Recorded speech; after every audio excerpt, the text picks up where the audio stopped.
Activision devs do not play their own game. It's not your dad doesn't support you. You should know, you worked at a coffee shop, you stupid bitch. My name is Casey, and absolutely not fucking Tanner, because my parents don't hate me that much. Hey, did they have just 8 patches lined up, but they just didn't release them because they were on break? No, you moron kids. Then we'll, of course, get into it. Change your fucking name and get scammed. He's feeling under the weather. I probably won't say another word until Stay Humble, so have a good pod, Raz. I'll be here listening. Got it.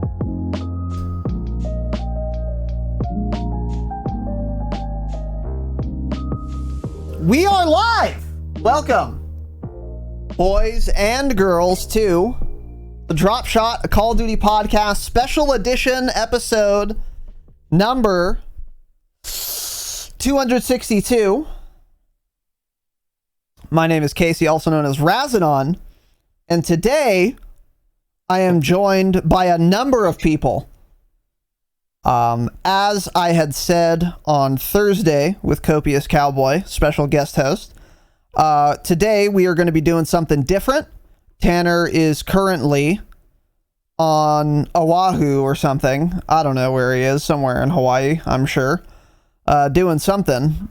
Hopefully getting the bends in a scuba diving freak accident and dying. That would be ideal, but that's probably not what he's doing. He's probably sleeping, frankly. So he won't be here today, and we can all thank our lucky stars for that. And welcome to the show. So this is a Warzone Roundtable. And one thing I've said about it a number of times, and I will reiterate and stress this here, is that this is an emergency roundtable. And we've had many Warzone roundtables, but we've never had an emergency roundtable. Now, what does that mean, you might ask? And that's a great question. And it's a very simple answer, I can tell you. Warzone, particularly on Caldera, is in a state of emergency, right? It is a state of emergency in Warzone right now to the vast majority of players who have happened to log into that game. I use the word game loosely, clearly.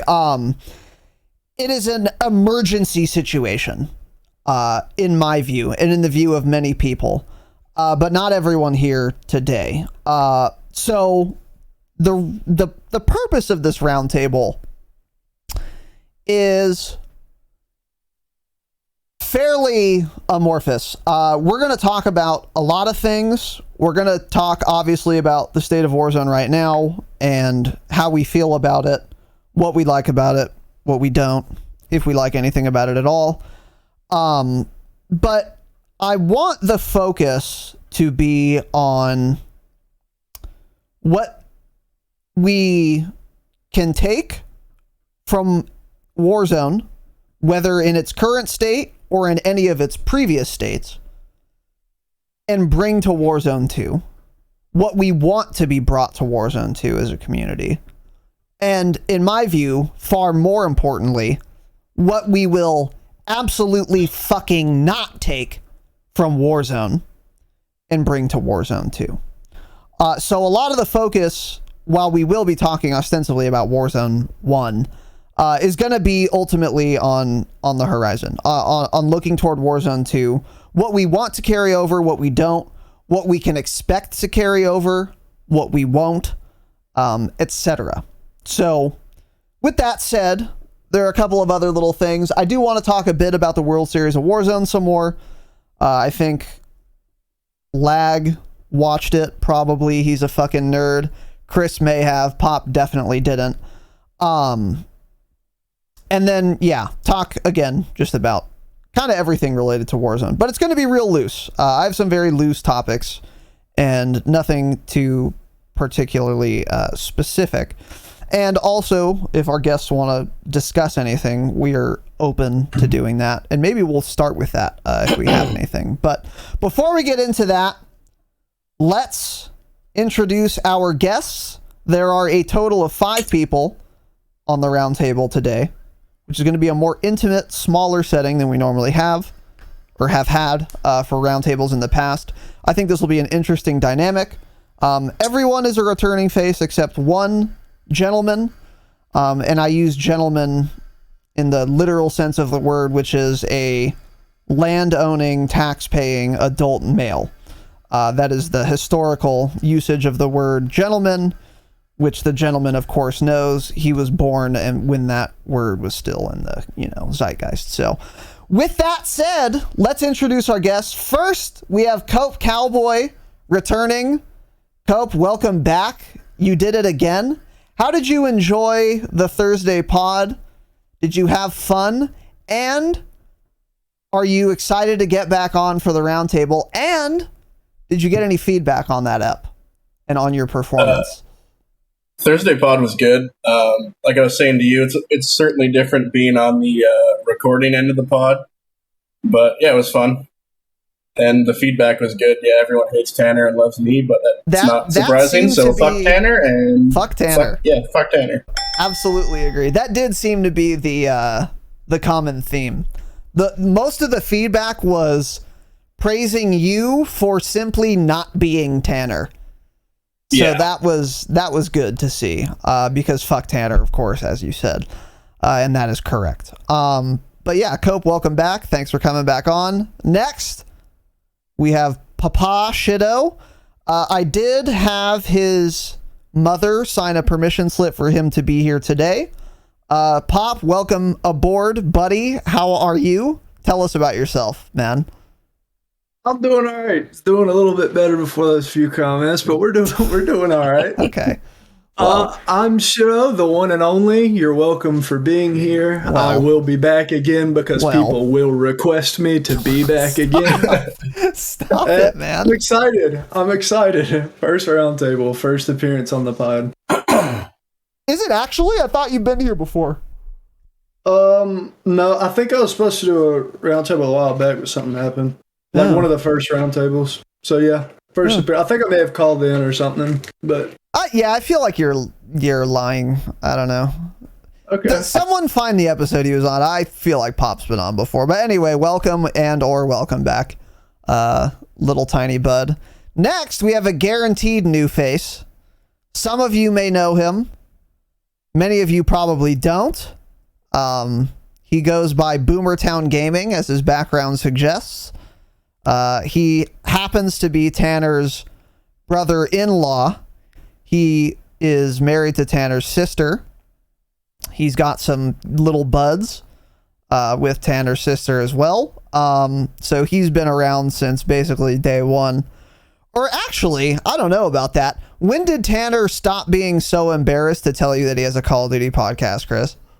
I think it was like 3 months into it, and Tanner didn't even tell me. His wife did. She was like, "Oh, he's got to go record the podcast," and I was like, "What do you mean podcast?" And she's like, "Yeah, he streams on Twitch."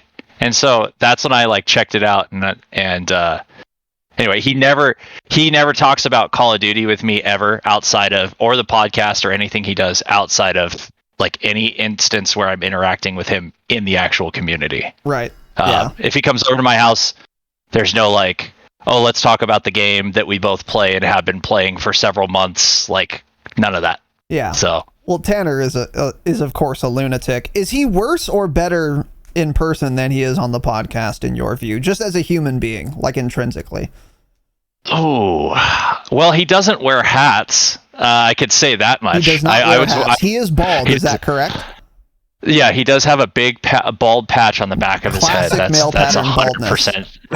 Yeah, classic. My kids might get that. I don't know. Yeah. Horrible genes. Yeah, terrible. I regret the decision to sire children. Yeah. So tell us about yourself. You are very old. You play Call of Duty a lot. You do happen to know Tanner, but that is not the only reason you're here. Obviously, you've been in the community a long time. I've been on the play before.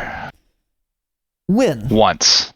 You did a gameplay breakdown with me live. Actually, I think I was the last one that you did a live gameplay breakdown with, because the experience was such a train wreck, and I think that you actually forgot that, which is why you brought me back. Because you're like, oh, Chris hasn't been on. Well, that wouldn't count as being on the pod. You were never on the RSS feed. Fair. That's fair. what I mean. Now I'm on the feed. I also, though, do not remember that gameplay breakdown. It was a league gameplay breakdown. So wait, no, this was No, that wasn't you. You didn't forget the plate, did you? No. Yeah, I was gonna say I don't think that was you. Then I was thinking of someone else. Oh, okay, interesting. I don't think it was a train wreck. If it was a train wreck, I would have remembered it. Yeah. Okay. Yeah. I was just kidding. Yeah, got it. But yeah, thanks for being on. Glad to be here. Appreciate it. Next we have Razinon. What's up? I'll spare the jokes. And then we have Lag Show coming back. Lag Show's been on a lot. Been on this broadcast a lot, and he's back again. What's up, buddy? Good. Thanks for having me. The Canadian. What's a cyborg? Doesn't work. It's a C, but that's a different sound. What's a machine that starts with a K sound? Some kind of machine, an automaton, a creation. I have no idea where you're going with this. I was just gonna. It doesn't matter. Whatever. Fuck you. Welcome back, Lag, and you've been very unhelpful. Now, let's get into it. So yeah, we're just gonna kind of jump right in. I'm gonna start with this. Anyone have anything they want to talk about today on the roundtable? Whether it be a question, a statement, a open discussion, anyone. If not, that's fine. But I just wanted to throw it out there. Got it. So if something comes to your mind, you can let me know. I'm going to start with this. How many of you, show of hands, watched the World Series of Warzone a decent amount? Okay. So Cope, we've gotten his thoughts on that. Now, Chris and Boomertown Gaming, I'm going to use this interchangeably for the listener. Chris, how would you be your level of, how would you classify yourself? Skill level wise, dedication wise, etc. Because like Cope, Pop, Lag, these are like nerds, Warzone sweats. They've played far too much in their time. They perform very well, but they're very involved with everything. They follow 100 Call of Duty players each on Twitter. They're subscribed with noties on to Swag and other content creators on YouTube. These are clearly not casuals. Would you classify yourself as a casual or not? 100% casual. I mean, when I was younger and video games actually started coming up, right? I was definitely more into it. Yeah. But now, I mean, it's what I do in the evenings, or if I have some downtime versus like watching a TV show or something like that. I'm better than the average player. That's not like a cocky statement, but like it's just I'm better than like a 1.0 KD, like way above that. Yeah. Okay.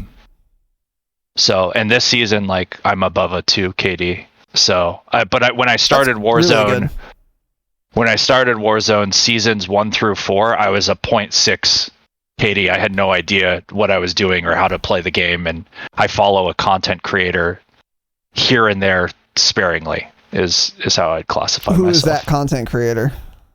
Like I'll flip between like Breadman. I watch a little Breadman every once in a while. But I mostly watch people to try to see like new jump spots that I might not be aware of, because I don't have like a bunch of time to play the game. So like anything that I can do that shortens my skill gap, I like when not playing, like while I'm working or doing something else. Exactly. And have on something to make yourself better without having to just grind hours. Yeah, that makes sense. Because you are an adult grown ass man. You have a full-time job. Yes. You're gainfully employed and you have children. Yeah. Yes. And these are things that are pretty rare in our community. So that does make sense. You don't have all the time in the world. Yeah. So you watched the World Series of Warzone. Did you watch like a lot of it? Did you watch it live? Did you watch a replay? I watched it live, not on the COD channel. I couldn't stand the CODcasters. It just, it's me just, neither. Yeah, I was like, I'm gonna watch Breadman. I floated between Breadman. I watched a little Huskers, and then I was watching Huskers during the solo YOLO. But I caught like the first game and a half, and then I caught the I think I watched a little OP in there too. Oh, okay. So what was your impression yeah, of the I whole watched event? OP. It was cool. I thought it was good. I like that they had some of the they didn't play in like a private lobby. I like that they played in an actual lobby, like what we experience with planes and bullshit that Oh yeah, frustrating. So that was nice to see them exploiting that. I thought some of the streamers, it was funny to me, like you watch them stream outside of World Series of Warzone and they complain about things that they do in World Series of Warzone when it comes down to like the actual competition. You watch guys like ratting in gas, sitting in a corner with a riot shield, restock double clays, like all the stuff that they're like, oh, this guy's just sitting in a corner. And then it's like, oh, but when 100K is on the line in a solo YOLO, here you guys are doing the same shit. Okay. So everybody wants to win. And if that's the best way to win, then shut up. So that's there's a little in defense, hypocrisy. I don't think that's hypocrisy. In their defense, I would argue that they're malding about people doing that in pubs because they recognize that it's the best way to win, and they want Activision to take it out of the game. So they're getting mad that it's just in the game because they recognize it's the best way to win, and they wish it was not. I don't think that would be hypocritical.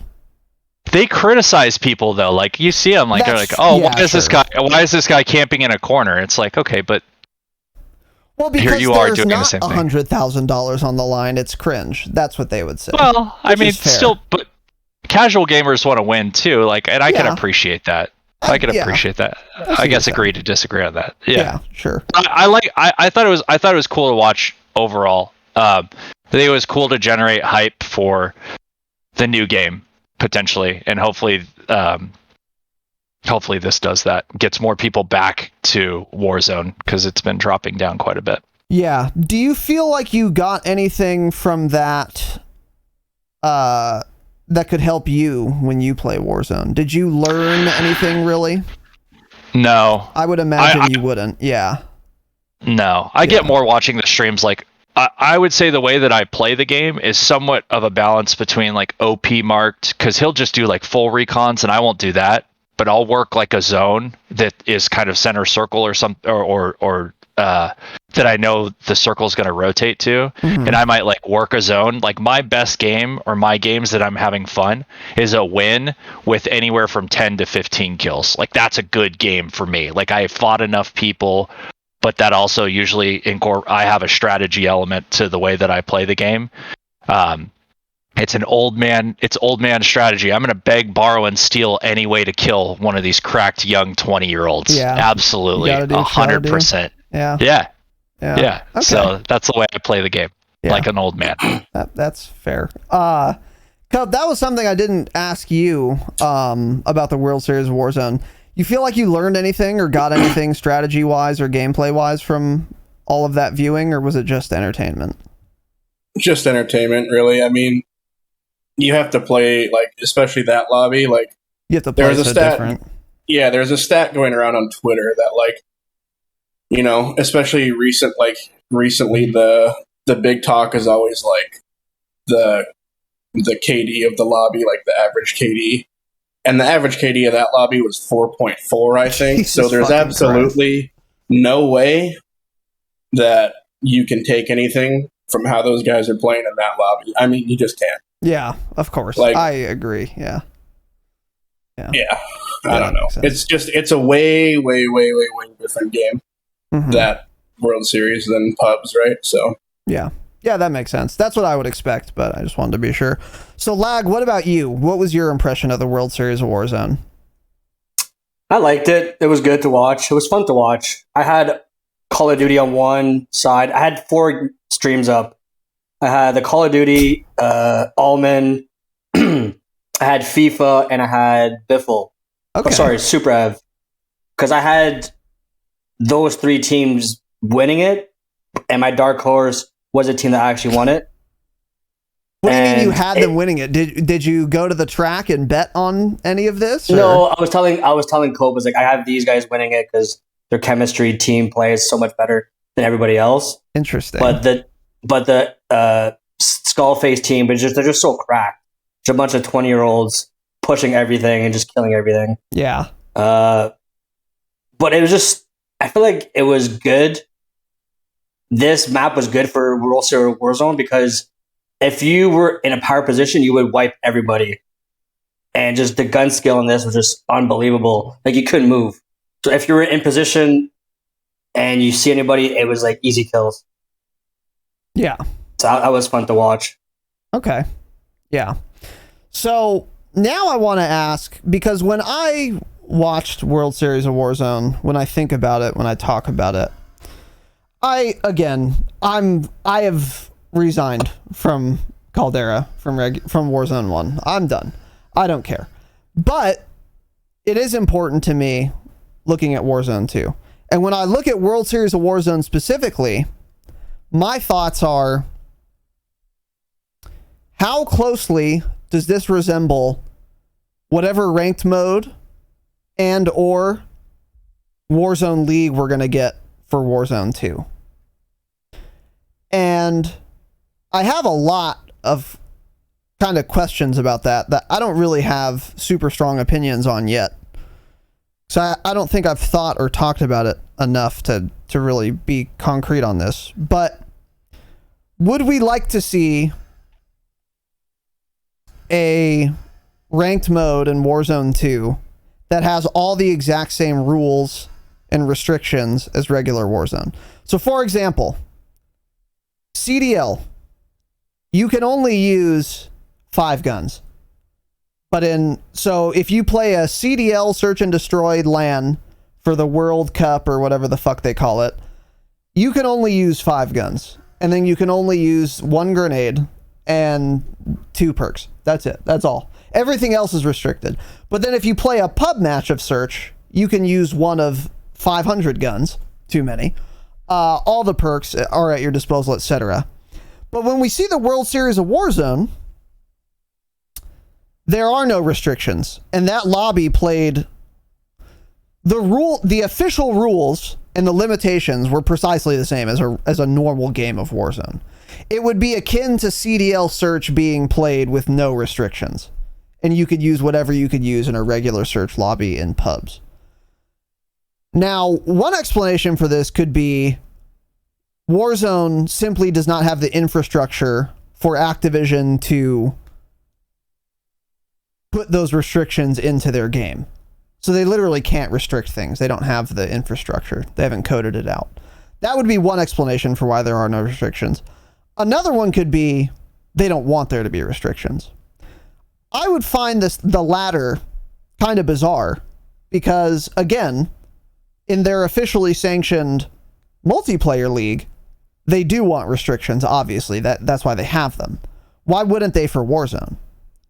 Would you guys expect to see in Warzone 2 ranked mode restrictions on guns, vehicles, contracts, whatever, similar to how the CDL restricts things?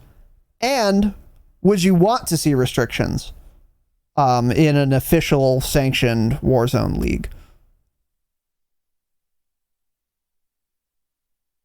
That's a tough. I would like to see restrictions and certain things be different, like maybe the health a little more, and maybe certain things like, I mean, thinking of this Warzone, like maybe in pubs, stims work how they do now, and in ranked they would work like the pre-nerf stims because it just adds that little bit of skill gap. Mm-hmm. And yeah, I mean, restricting guns, like, it would be cool, like, if there was a ranked mode for Caldera, if it was, like, let's say, only Vanguard guns or something. Because Vanguard's the latest multiplayer. I think stuff like that would be cool, but in reality, I mean, I can't see, like, we will get a ranked mode, but I don't think... The only thing I could realistically see is the health being a bit different, but other than that, I don't really see them doing any restrictions or anything like that. Interesting. Okay. We could have restrictions because next Call of Duty is going to be 1 game instead of 3. Yeah, but then what are you going to restrict if there's only one? Like, you're going to make it so everyone can only use 2 guns in ranked Warzone? Like, that's stupid. No, that's the thing. So that you could have just use 3 you have a choice between 3 ARs, 3 LMGs, 3 snipers. It'll be a lot easier than having 3 CODs, and you got to pick whatever ones, right? I think Maybe they'll have that. I think at the very least that would make it a lot more consistent. Though there's Yeah. not as much variety with the certain guns being restricted that they know are overpowered, and there's some stuff like Cope was talking about with the stems, that they've said before in patch notes that they know has added too much of a skill gap that they didn't want, that they might add back in to a ranked Warzone. But I think if they did restrict guns at all, it would at the very least make it more consistent. But with as little time and effort they put into it, like with us not having a ranked at all in Warzone 1, I find it hard to believe that they'd put enough time and effort to know how to implement restrictions and stuff in Warzone 2.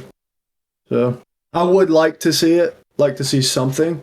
Like I wouldn't want it to be exactly like pubs, but I don't know that we will. I personally would want it completely unrestricted because I want the exploits to make their way into the competitive setting so that people can see that or the game's disadvantages, and I want them to balance it accordingly. And I want them to have level gunplay across the board, right? Like if there's some bullshit like nobody's challenging people that are getting foresight and doing the doomsday device and they do it 2 fucking maps in a row and they barely get challenged and then they win the World Series because they're able to camp in a house that they got from foresight, then that's a fucking competitive advantage for the BR in my opinion. Like, so I think that stuff comes to light if you balance it according to the competitive setting. Then I think the game will be more consistent, have better variety, even in pubs, and be more fun to play in pubs. That's an interesting take. That's a super interesting take. I see what you're saying. I think that's a really good point. The thing for me about restrictions is that ultimately, why does the CDL restrict things? Because it's a lot easier to competitively balance between 5 guns than between, literally in Warzone, what is it? Like 100 plus guns? Like how do you have gun balance? It's a joke. The game's a joke. It's a clown fiesta. You can't balance all those things. You just can't do it. That's why they have to do weapon changes every single, not even season, not even mid-season. Every patch, they're doing some gun balancing because you're always going to be behind the 8 ball when there are this many guns. You just can't balance anything. So I think the purpose of restrictions would be to make balancing not only guns, but perks and shit too, a lot easier. Because another thing, what would be the first thing that they would restrict if they could in Warzone 1? It's not even a gun for me. It's Combat Scout. They would just say you're not allowed to use Combat Scout. Maybe Serpentine too. Yeah. It's the most broken thing ever. They said they fixed it. It's still not fixed. Jake shot a guy climbing the ladder and he got Serpentine hits. Oh, really? Like, yeah. Sick. It's the stupidest thing ever. Yeah. Yeah. So that would be my kind of thing about why they would do it. I don't know if they will, though, because there's still a lot we just don't know about Warzone 2, so it's really hard to say. Mm-hmm. One argument Tanner had made when we first talked about this very, very long ago is that he wouldn't want to see the ranked mode be different than unranked, because then you couldn't practice for ranked in an unranked setting. And that's a fair point. It's like a fair argument, and I see what he means. Because practicing for ranked by fucking tanking your rating would suck. But, I mean, MW 2019 kind of found a way around this. They introduced their little... I don't know if it was actually ranked, actually. No, they never had ranked. But what MW 2019 did do is they had a CDL playlist. So you could play Search and Destroy with all the CDL restrictions, and it was not ranked. So I could easily see in Warzone 2, unranked, but competitive rule set, and then ranked, obviously, with also the competitive rule set. Even that is a lot. That's maybe too many divisions. I don't know. I would have to think about that. But then there's a separate question too, which is there really is like a fourth mode, which would be World Series of Warzone games. Just like playing Cold War ranked search is different than being on phase and going to a LAN and playing search, CDL search. Those are different. So I don't know. It's kind of complicated, and I do wonder what most people would want. And I wonder how many people would participate in like an online ranked mode in Warzone. Like what percentage of players would even care about that is a good question. So ultimately, I think I am kind of with Chris, where it's like, I just want parity between ranked and unranked. And if there is something that is really overpowered, whether it be a perk or a contract or a vehicle or a gun, and everyone in the ranked scene is malding and seething because it's too overpowered or too cheesy, then Activision would be forced to address it, and that would benefit all the players, even in the unranked modes in pubs, because there would be parity between those two. I think that's probably ultimately where I stand. But then the issue is what happens when they keep adding new guns. If they integrate the next game's weapons into Warzone, it would quickly become not possible to do anymore and maintain any competitive integrity. And that variable is what complicates it for me, you know? So I don't know. Yeah, that makes sense. That makes sense to me. I think a problem, kind of going back to what you're saying, Raz, how there would be like a ranked mode and then like the competitive rule set, but unranked and then pubs. Right.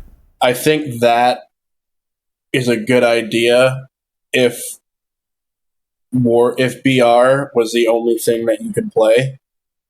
But the second that they add the small map back into whatever Warzone 2 is going to be, and plunder and fucking all the other shit, the play, like 80% of the player base is going to be off the big map, unless it's a fantastic game, which hopefully it is, but probably won't be. 80% of the player base is going to immediately evaporate, and then trying to find a game in any one of those three playlists, because then the player base for the whole ranked thing is going to dwindle so quick. I bet you would be hard to find a lobby. Yeah, that's because right now it's already enough to find a lobby in this iteration. Like, yeah. And if you find one, I think that would be the biggest problem. Mm-hmm. And when we do find one, we're stuck in a streamer lobby with like 4 teams wagering, recons, like Yeet, Frozone. It's like, it's not fun. Yeah.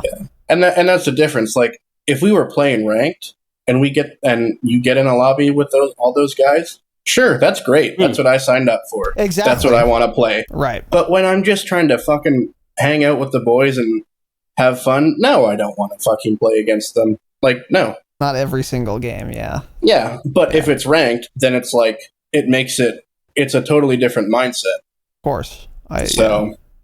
Yeah, for sure. Chris, I thought you were going to say something a little earlier. Did we interrupt you? No, I was, the only thing I was going to add is that I hope that if they were to keep things at parity, that we don't need so many guns in the game. They just keep adding guns and guns and guns and guns and guns, and I get it, it's to sell skins and all that other stuff. I just wish they were more purposeful. If it would force them to be more purposeful when they add a weapon into the mix as well. Mm-hmm. I just hate all the guns. It's frustrating. No, I agree with you. One saving grace, however, the Warzone 2 will not have as much of a problem as Warzone 1 did with this, because I don't think adding 2 guns every 3 months for a new season, or even 4 guns, I think even if you did keep parity, you could do that and maintain good weapon balance. I think that's possible.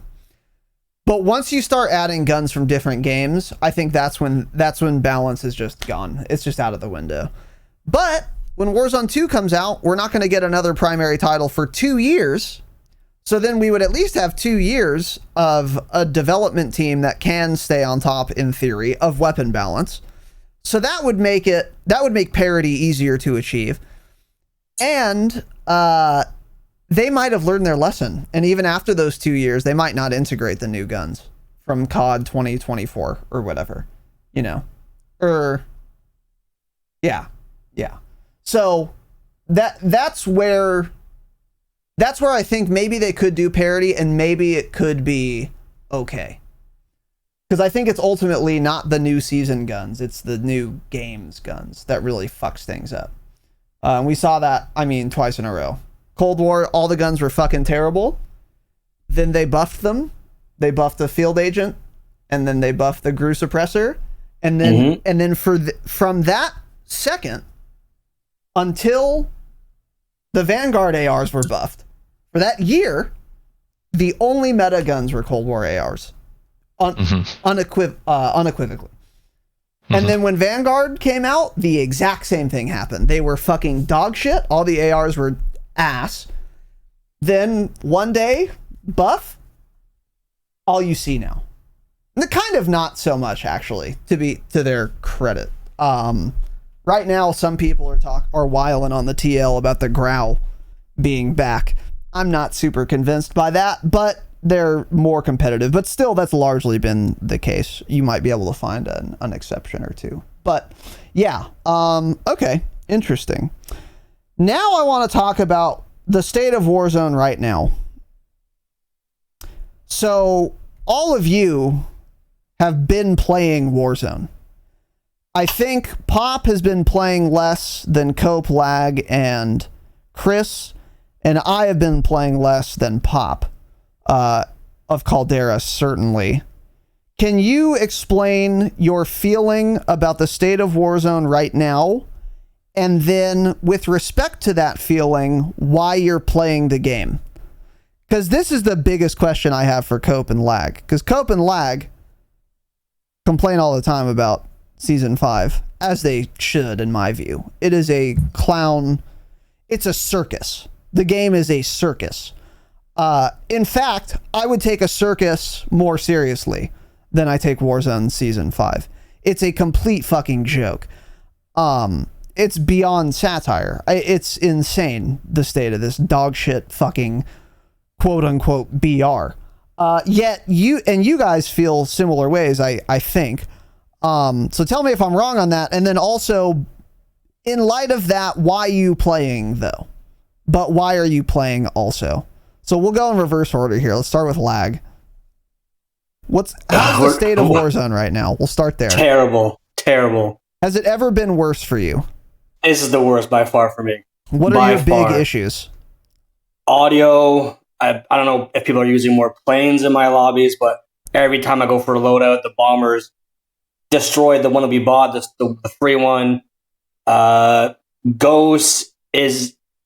It seems like everybody has Ghost, or when they don't have Ghost, they don't pop up on UAV.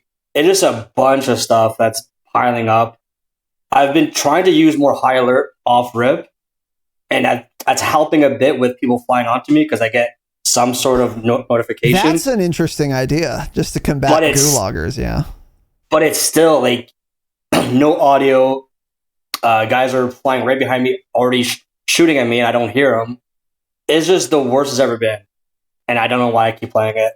Just because probably there's nothing that's intriguing to me to play right now. No other games, yeah. So you're in a unique situation in life. You were the victim of a tractor or not a tractor? A work accident. What's the thing called? A crane. Oh, a crane. Okay, yeah. So you got domed up by a crane. Yeah. And part of your skull is now titanium. Metal. Yeah. Metal titanium, yeah. Okay. So you can't really work because you're all fucked up. Yep. So you got a lot of time to game too. A lot of time to game, a lot of time to watch streams. And I go back to Warzone, I don't know why. Here's a question I have for you. If you were working full time, you'd obviously have less time for gaming. Would you still be playing Warzone, you think? Or I is probably it wouldn't just be gaming. to fill all this time you have? I probably wouldn't be gaming. I'd be on shift. I'd be working 1 week nights, 1 week days, and it's 12 hours a day for 4 days.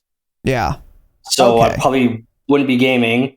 My day off would be Friday, and then I usually go party Saturday, Sunday. Yeah, okay, I see. Yeah, that makes sense. That makes sense. So you're kind of just like trying to fill some time. And I think another thing too is probably that's the game you have in common with your like online friends. So it's not even so much about Warzone, it's more about just like doing something with the boys, basically. Well, I have Is that Tarkov, fair? but that's not appealing to me, Tarkov, right now. Last wipe, I got to level 31, stopped playing because I was bored. This wipe, I haven't really been intrigued. Plus, at the beginning, I couldn't log in, and then you guys were all complaining about desync. I'm like, well, I'm not going to start playing. And it's just, there's nothing that appeals to me. Like, I was looking at NBA 2K13. I was like, oh, maybe. But 23. Yeah, 23. I was And actually then I was like, I almost bought it last night actually, because now I have a controller for my computer. okay. It's like, oh, it looks kind of fun. So I might. It looks kind of fun, but it's like, like, I'd be bored in like a week. Yeah, of course. Yeah. You'd have to just accept that you would be. Yeah. I see what you mean. So it's like, so there's no really games that I want to play except for Warzone. I don't know why. Okay. So Chris, I'm going to save you till the end because you're going to have the most divergent opinion here. Pop, how much Warzone have you been playing lately? Well, not a lot at all. Okay. To be completely honest with you, when this wipe started, I was a couple weeks late because I was out of town. But once I got Tarkov back, wipe you're referring to. yeah. That's all. That's been all I've been playing really. The past couple weeks, every now and then I'll hop on whoever's on. Like Cope's on late night sometimes, so we'll hop on, which is the worst time to play Warzone ever. So you can only imagine what my opinion on this game is. Yeah. But it's, I don't know. I feel like the reason that I'm even playing at all is because number one, nobody's been on Tarkov. And number two, I forget how pissed off it makes me, and I forget how stale it actually is. And then I play a few games, and I'm like, oh, the only things that they have fixed are the problems that I could have accepted and kept playing. But they fixed those instead of fixing the things that I needed them to fix to keep playing. Right. Like not being able to hear footsteps, like just the way the map plays in general. I don't know. It's I think that's my main problem is they just don't fix. They focus on all the wrong things. So then after playing Tarkov for a while, I'll come back, and then it's like that's the exact reason I quit playing right there. Right. Would you say that you stay away from Warzone more because it's stale and boring? Or do you stay away from it more because the problems that should be fixed that haven't been and never will be makes you seethe and shit your pants? I think it's... If you had to pick one. I don't know. Probably because it's so stale. Okay. Because it's the same. If it was a different dog shit problem, I'd probably still be playing. I'm totally with you. At least it's getting switched up. At least I'm getting fucked by something else. Yeah. But it's the same problem since day one of Verdansk, and it pisses me off to no end. Like genuinely, I could die 5 times in a row on Tarkov, and I would be nowhere near as pissed off as just losing a gunfight in Warzone. Yeah. And in Warzone, you can come back. Especially right now, you can come back 6 different ways. Well, especially right now, yeah. I don't. Yeah, my opinion of the game isn't great right now. Yeah. Yeah. Okay, Cope. We'll go to you next. So by the way, Lag has been playing a lot. I didn't ask him that, but he's been playing a lot. Every day. Yeah, every day. Cope, how much have you been playing Warzone lately? Same amount as Lag. Every day pretty much. Yeah. Okay. What are your thoughts on the game? I mean, yeah, it's pretty bad right now. Probably it's probably close, but probably the worst state it's ever been in. What state is it close to in your view? Just like the DMR meta and like the R9 and all that type of shit. Okay. I mean, that was bad. Like that was bad but also at the same time, like the game was still way more fresh then. So I had a lot. I could put up with a lot more shit. But it was really bad. Yeah. Yes. Yeah, it is way different. Yeah. I see what you mean. Yeah, but right now, I mean, a bad gun meta for a month or two is bad, but you can put up with it. But right now, the audio is so fucked. I mean, it's just, I can't even describe it with a word. It's just so fucked. That's all I can say. I mean, the worst it's ever been, ever. Yeah, so you and Lag both said this. I'm curious what you mean by that specifically. Do you mean there's too much audio pollution now and that's preventing you from hearing things? Or even if there's no audio pollution at that moment, you still don't hear anything? Or both? It's both. It's literally both. There's so much audio pollution with planes, these fucking tokens. Yeah. There's fucking... the thing that really started to piss me off the other day is these fucking supply crate UAVs. Hey, I don't need to hear you fucking making a sound to show me boxes on my little tiny box in my screen. Shut the fuck up. I don't need to hear it. Yep. There's people running up 3 feet behind me fucking my ass when I'm shooting a guy 80 feet away. I don't know. I mean, I can't hear anything. Me and Shido were just playing last night. This is a prime example. I was on a tin fucking roof. Yeah. I see this guy. Walking on tin's real loud. Should be. Yeah, you're right. Should Lag, be. you worked in construction. Have you ever walked on tin before in real life? Super loud. Super loud. Okay, good. Yeah. So I see this guy. He shoots me. I duck down behind the top of the roof. I start plating. I think, oh, if he pushes me, I'm obviously going to hear him. Of course not. He ran up and barrel stuffed my shit. And I was like, and there was nothing else going on. We were the only 2 people within 500 meters. Right. Not an airstrike, not a plane, nothing. Did he have dead silence? I mean, 2 walls. No, mantled 2 walls, no deady, on a tin fucking roof. Of course. And fuck was I mad. And I keep playing the game because, like Lag said, there's nothing else to play. And lately it's just been getting on with the boys and bullshit and fucking around, right? Yeah, for sure. And that makes a lot of sense, especially for like gamers and shit. I get that. I feel like, especially like in the COVID era and post-COVID, even to some extent, normal people who are like social beings, they just want to like fucking talk to their friends at all. So it's like, I'll play a fucking dog shit terrible game because it's like something to do. It's like a side thing to do while you're hanging out with your friends, because you're not going to get in Discord with the boys and not do anything. That's not happening. Come on, we got to do something. So let's like, all right, Warzone's fucking terrible, but at least we all have it installed. We know how to play. We'll just do that. Okay. That makes some sense. So now we'll go over to Chris. Chris, how much have you been playing lately? Fair amount. I'll probably play every day. Okay. Hit or miss. At least like an hour I'll play every day. And what is your opinion on the state of Warzone right now? What are your thoughts on the game? I think, being someone older in my age, I have learned to cope with things that I just know as static to be true. So I've been playing the game as long as Cope and Lag and you have and Pop has. It's always had bad audio. It's worse this season. You know what I mean? So so I go back to like Verdansk and I think about like the cheating problem, much more prevalent in Verdansk than it is now in Caldera. Now I will say that I've gotten 3 players banned for sure in the past week that I've played, because that you ban have connections, is that correct? No, not anymore, at least in that regard. But I would say that I've gotten the little banner, at least, or Activision has made me feel good about reporting people more, and they're just falsely telling me that I've resulted in bans. But I've gotten 3 separate instances where I've logged in. Yeah, that's probably true. Yeah.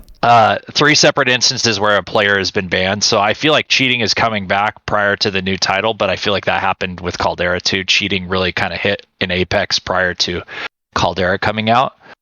Yeah, it did, but actually, yeah. I think that they do that to weed out those accounts. I'd have no factual basis for saying that, but I think that they do that to make sure that the launch is a good experience, and certainly not having another beta with cheaters in it would be great. If we could do that this go around, because there were people cheating in the Vanguard beta. But as far as like Caldera, like, so those things have always been prevalent in the COD since Verdansk, like ever since season 1. So I kind of accept those things as just the game. Like, it's not going to get any better. That's what it is. And so I look for other things that in the game that are nice to haves. And I've really probably had the most fun playing Caldera this season versus any other season. I feel like snipers are back in the mix. Like in the end in Verdansk, when I was having fun, I was using a long range SMG and I was using a Swiss. Okay. And I'm using a long range PPSH or an Arma and a 3-line now, and I'm having the most fun playing the game. Interesting. Okay. And to be fair, I mean, I respect this outlook, and I actually kind of agree with it. That's why I'm not playing Warzone. So you and I agree, like, the audio's always been bad, and it's never gonna get better. So stop, like, you getting angry about it is not going to ever change the fact of the audio being bad and never ever getting better ever, because it just won't. Just accept it. And we agree on, to that point, we agree. I am not as zen as you are, and maybe if I got even older, so old, I would be able to further calm myself and further just get this Buddhist attitude and be like, I did not hear that guy I just died to. I definitely should have heard him, but that's okay, and it's never going to change. Life is suffering. The 8 noble truths. Let me go redeploy with my redeploy extraction token. I'm happy for you. I'm glad you can do that. I can't do it. I accept everything you said, but it still makes me so fucking angry, and it just sucks all the fun out of me in a way that it doesn't suck it out of you. Which I'm genuinely like happy that that's the case for you. And I think also, to your credit, you are right. There are, like, the audio issue, for example, is a problem we've always had, but there are some problems we used to have we don't anymore. Cope brought up the DMR and the R9 shotgun. I would also add the MP5, the MW MP5. These guns were fucking absurd and completely unfun to play with. Well, I would say to play with and against. And it was a really big problem. That's like a totally different problem than too much money, too many kill streaks, too many respawns, not hearing parachutes. These are new problems. But there are old problems that we had, such as really dumb gun metas. We used to have an insane cheating problem that we do not have nearly to the extent anymore now that we used to. And not playing with those things would contribute to the gameplay being more fun. I grant you all of that. And now it's like we've kept some underlying problems like footstep audio throughout the whole existence of Warzone. But then other problems have been kind of swapped in and out. And you're saying, I accept the problems that have never gone anywhere and never will, and I'm willing to play with the new problems because I remember that there were old problems I'm glad I don't have to put up with anymore. And that's a fair point as well. And I do also like that you brought up sniping is back in the mix, because it does seem to be now, and that could contribute. Again, I agree with you here. I really enjoy sniping in Warzone. That's the most fun I've ever had playing Warzone, is when I was sniping. So I sympathize with you on that point. That's interesting. That's interesting. And another thing, to your credit, is Caldera does have some cool shit that Verdansk didn't have that's fun to play with. Balloons being the prime example, I would say. I think balloons are really cool and really fun. But not being able to hear parachutes just really sours that good inclusion and makes it way less good, in my opinion, which is really fucking annoying. So where I stand on this, I think Warzone is in the worst state it's ever been in. The economy's too good. It results in way too many kill streaks. Everyone has self-res always. There aren't as many cheaters. I will grant you that. I still very often will be like, I think this guy's fucking walling. And that's very hard. It's impossible to prove, and it's very hard to ban for a kernel level anti-cheat, I guess. Which doesn't make any fucking sense to me. But, what else? Oh god, what else? The tokens are absurd. All the shit they spend all this time on just make me mad. Principally, they make me angry. So why are you adding Rage Serum when I still can't hear parachutes?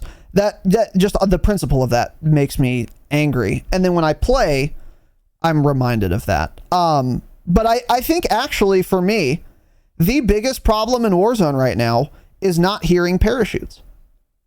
I just can't believe that this has been a problem for 6 months now. Mm-hmm.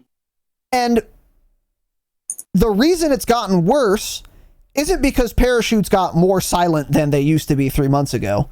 That's not how silence works. They were silent and they're still silent. But they're a bigger problem now because the economy is constantly getting better. They made buying people back cheaper. They added redeploy extraction tokens. They added gulag reentry tokens. So people are just constantly flying on you, and they allowed you fairly recently to come back from gulag with your gulag loadout rather than a Glock.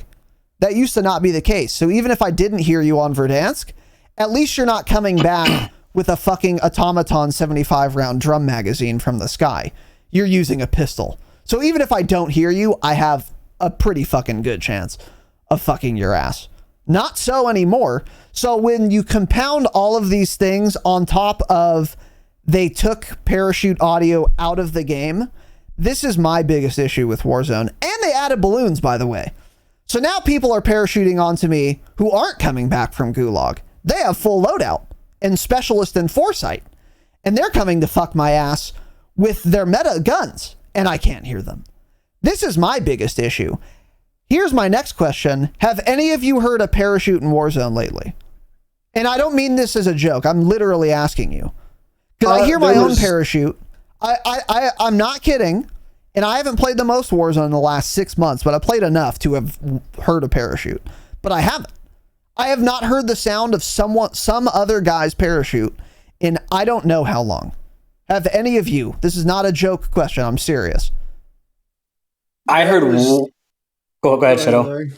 No, go ahead, buddy. I heard there was games we played last night and before the pod today with Cope, where I know I said it loud because I fucking screamed it, so I know he heard me.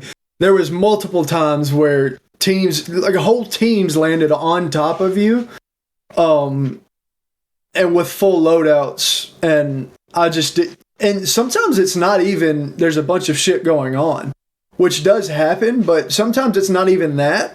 It's just that the parachutes. It happens so much more often now because of all the different ways you can come back. And one thing I want to say about coming back from the gulag with weapons that when this first all came out, you said it wasn't going to be a big deal, by the way. I did say that, and I stand by it, and it's not my fault that Ted has implemented 5 billion ways to come back from the gulag. And if you could hear fucking parachutes, I stand by it, it still wouldn't be that big of a deal. If I heard you coming to fuck my ass from gulag, then you wouldn't have a chance. But when I can't hear you, then yeah, it's a problem. But the problem isn't coming back with your weapons, Pop. The problem is I can't hear you at all. So I stand by my statement. It's Ted's fault, not mine. I stand by my position, but please continue. What I was going to say is I think even casual players, because there is a thing that some people say, like people who don't play as often, it's hard for them to keep up with all the guns getting added and changed and everything. It's hard for people to keep up with what the meta is. Mm-hmm. And when the meta is the automaton, and then you come back with 75 rounds in an automaton from the gulag, this casual player who's still running a kilo will get fucked even if it's the most fair gunfight in the world. So when things like that aren't changed, when 99% of the player base agrees that it should be changed, is even more crazy to me. Yeah, for sure. For sure. So, Lag, you said you did hear a parachute. Can you tell me in great detail what? Oh, you'll love this one. All about it. I was in factory regaining. Okay. A full team flew onto me. So I heard were you on the roof or were you inside or I was were on you the on a roof. balcony? on the roof closest to the balloon, Okay. that building. Got it. I heard the one guy pull his chute above me. Now, so I where killed was he him. exactly? Hold on. No, you're going way too fucking fast. Because I'm He was above fascinated. me. I'm fascinated by the fact of you hearing parachutes. So He where was above he? me. So above me, literally coming- directly above you? Yeah. So not in front, behind, left, or right. He was exactly above you. Yeah. So I killed him. So maybe that's But the his- audio cone. Because that's what I'm trying But to figure his out. teammate that landed right before him in front of me did not hear him, Okay. killed me. Got it. Okay. So I heard 1 out of 3 parachutes. And the one you heard was literally directly above you. That's interesting. Yeah. So maybe it's some kind of like audio detection around the character. I don't know. I don't Maybe know. that's And what also it coming is. back to like regaining, we were in a lobby, like I said, with like those big streamers. We died as a team 16 times. Frozone and them died 10 times. And everybody after that was either 16 deaths, 17 deaths, 19 deaths. Like there's close to 50 deaths for the top 5 teams. Like there's just too many ways to come back. It's not a BR anymore. Yeah, for sure. Let's not get off topic. Cope, Chris, have you guys heard of parachute lately? And tell me in great detail all about it if you have. The one thing or two things I have to say. So it's not particularly with parachutes, but back in Verdansk, when you would spawn out of the gulag in the air, however high that is, and then you would dive down, and let's say you're 200 feet above the ground, the audio on your screen would say enemy flying back in, or whatever the fuck it says. And you would get that when the guy's 200 feet in the air.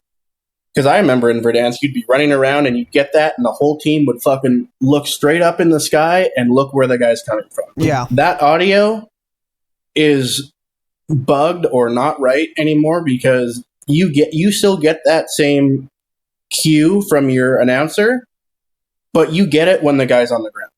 True. This is a good point. You're right. This is another point that kind of piggybacks that point is in Verdansk, because of the height you could pull your chute, you couldn't pull it as low as you can now. So in Verdansk, you would have to pull it. You're right. You would have to pull it, let's just say, for 10 feet above the ground. Yeah, for example. Otherwise, you would break your legs. Now, and no one, like, I hit a balloon and I'm flying onto a team, I'm pulling my chute millimeters from the ground. So you're not ever going to hear it because my chute's not open. Right. You won't ever hear my He doesn't chute. talk fast enough. We need to make him an auctioneer. Yeah. Yeah. Like, I'm flying onto you, pulling my chute 3 millimeters from the ground and immediately shooting you, and some guy's doing that to you. That's why you don't hear a parachute. Now, granted, That's a good point. You don't hear them when you should either way, but I think that's part of the problem, especially because of how the map design is. Everyone's jumping off of something to get closer to you, ballooning, coming back from the gulag. You don't have to pull your chute 10 feet above the ground anymore. I break my legs all the time, but you pull that sucker last minute and the chute opens and then it's gone. Yeah. That's a really good point. I had never thought about that, but you're absolutely right. That's definitely part of my issue with the parachute audio, almost certainly. Yeah. Yeah, because people aren't like, in Verdansk, people would like fly over you with their chute and you could hear it. Now people are like, they're just spamming open chute inches from the ground, and then the chute basically opens so they don't break their legs and then it's gone. That's why you don't get the audio most of the time. And it's dumb. I'm not saying it's great, but I think that's the biggest reason for the parachute audio problem. Yeah. I think that's definitely a component. That's a great point. I'm glad you brought that up. I never thought about that, but you're right. Absolutely. Chris? Yeah. For me, every shoot that I've heard has been directly above me. I think that cone above you is correct, or close enough. Like I don't know, call it like a 6 foot diameter around your character up. I have less problems with parachutes and people parachuting on me now that I play differently, though. I think that the map favors more of a strategic placement in like within circles and zones, and holding, and that's the way that I play. Like, so when I play with T-Hypes, like we'll play duos, and we land like one of three places. We land Capital, Docks, or Airfield almost every single time. Because the zone will pull where that'll be centric to the zone or close, and we'll just farm that area, and we don't leave. And so if I'm sniping, I'm looking up at the sky a ton. Yeah. And so the play style is just a little bit different. We're not sending teams. We do. Don't get me wrong. Like we'll parachute on people or whatever, but we're not. It's not like the overt strategy. So we're kind of working a zone or a POI a little bit more. And so when you're doing that, you're able to see, like when people are regaining or doing whatever, you're able to see them flying in if you have a sniper that's in an elevated position in Caldera, which I think there are a lot more elevated positions really in Caldera than there were Verdansk, that you can hold. I think that there are a lot more, and they're more sporadic throughout the map than they were in Verdansk per se. Disagree with me there if you want, but so it's just easier to see folks. I think the number of times that I've been ballooned on this season without any awareness of it is very few. You don't play much quads though, right? I never. That's the other thing. I hate playing quads, and Yeah, because I can only play it like too. in the evening, right? And so when I play quads, the one time, and there's a clip of this in the Dropshot Discord where Almond lands in on me. I have no audio that he's above me, and he just shreds me and baits and switch. And so I was like, okay, cool. I'm not playing. I refuse to play quads. Yeah. I won't do it. Yeah. Because you get the 2v2 wager kids, and they're in almost every other lobby. It's too hard to play. It's not fun. Yeah. So that's my lens. That's the other part of my lens is I do fair. not play quads. So yeah, I think it would be less of an issue in duos for sure, because it's also way riskier hot dropping. Because like one thing, like Jake is in chat, the anti respawn with your gulag gun. Part of that argument, and this is the biggest problem with this is in quads. Is this? My team and another team of 4 are in a team fight. We kill a guy, we kill another guy, whatever. One of us dies. The other 3 are super weak. The 2 guys we killed win their gulag and come back while we're like still fighting that team. And now they have guns. That's when respawning from gulag with guns is cheesy. Because it's like your teammates are coming back, landing right back on you in the middle of the same fight you died in. And then they're coming with full health and like a full mag. And now they're like on a roof that they wouldn't have been able to get to if they hadn't been killed by you. That's when gulag weapons coming back with those is like cheesy and maybe a problem. I'll grant you that. Again, as an aside, I don't really care if you come back with gulag guns or not. I don't think that happens so often that you need to like not come back with gulag guns. But also, if you don't come back with gulag guns, I don't care. Change it back to pistols. I don't really give a fuck. But the biggest thing is I'm done with Warzone 1. So do whatever the fuck. Hey, come back with a Pila that shoots full auto, 100 rocket mag. I don't care. See ya. Not playing Caldera anymore. But anyways, I do think you're correct on both of those points, Chris. You're going to have less of an issue with that when you're playing more strategically or holding down a particular area, as you said. But I think even more, you're going to have less of a problem getting landed on when you're not playing quads. I think that's the best way to avoid coping and seething to parachute audio. I think that's probably true. Yeah. Smooth sack summer is slowly coming to an end, boys. If you haven't been scaping for the summer sun, it is not too late to sweep your sack of those pesky pubes. The summer comes to an end and we enter fall. Keep your boys clean and fresh just in time for fresh ball fall. The leader in below the waist grooming is here to make sure your pubes feel smoother than a beach ball and smell fresher than your girl's pumpkin spice. Start the new season the right way and join over 6 million men worldwide who trust Manscaped with this exclusive offer for you. 20% off and free worldwide shipping with code DROPSHOT at manscaped.com. The Manscaped Performance Package 4.0 has everything you need to keep your sweet, sweet sack in check. Inside this package, you'll find their Lawnmower 4.0 trimmer, Weed Whacker ear and nose hair trimmer for the many old men listening, Crop Preserver ball deodorant, Crop Reviver toner, Performance boxer briefs, and a travel bag to hold all your goodies. The Lawnmower 4.0 features a cutting-edge ceramic blade to reduce grooming accidents thanks to their advanced skin-safe technology. It has a 7,000 RPM motor, a new multifunction on-off switch that can engage a travel lock, and gives you the ability to turn the 4000K LED spotlight on and off. The trimmer is also waterproof, so if you're hopping in the shower or hitting up the lake, this razor will devour even the strongest of pubes. Now that your sack is smooth, lather up with Manscaped's liquid formulations to get that fresh ball fall freshness using the Crop Preserver ball deodorant. Their soothing aloe vera formula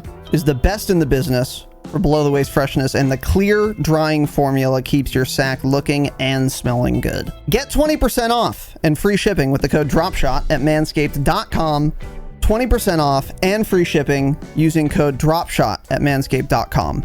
Keep things smooth and fresh as we say sayonara to smooth ball summer and enter fresh ball fall. Today's broadcast is brought to you by Coliseum.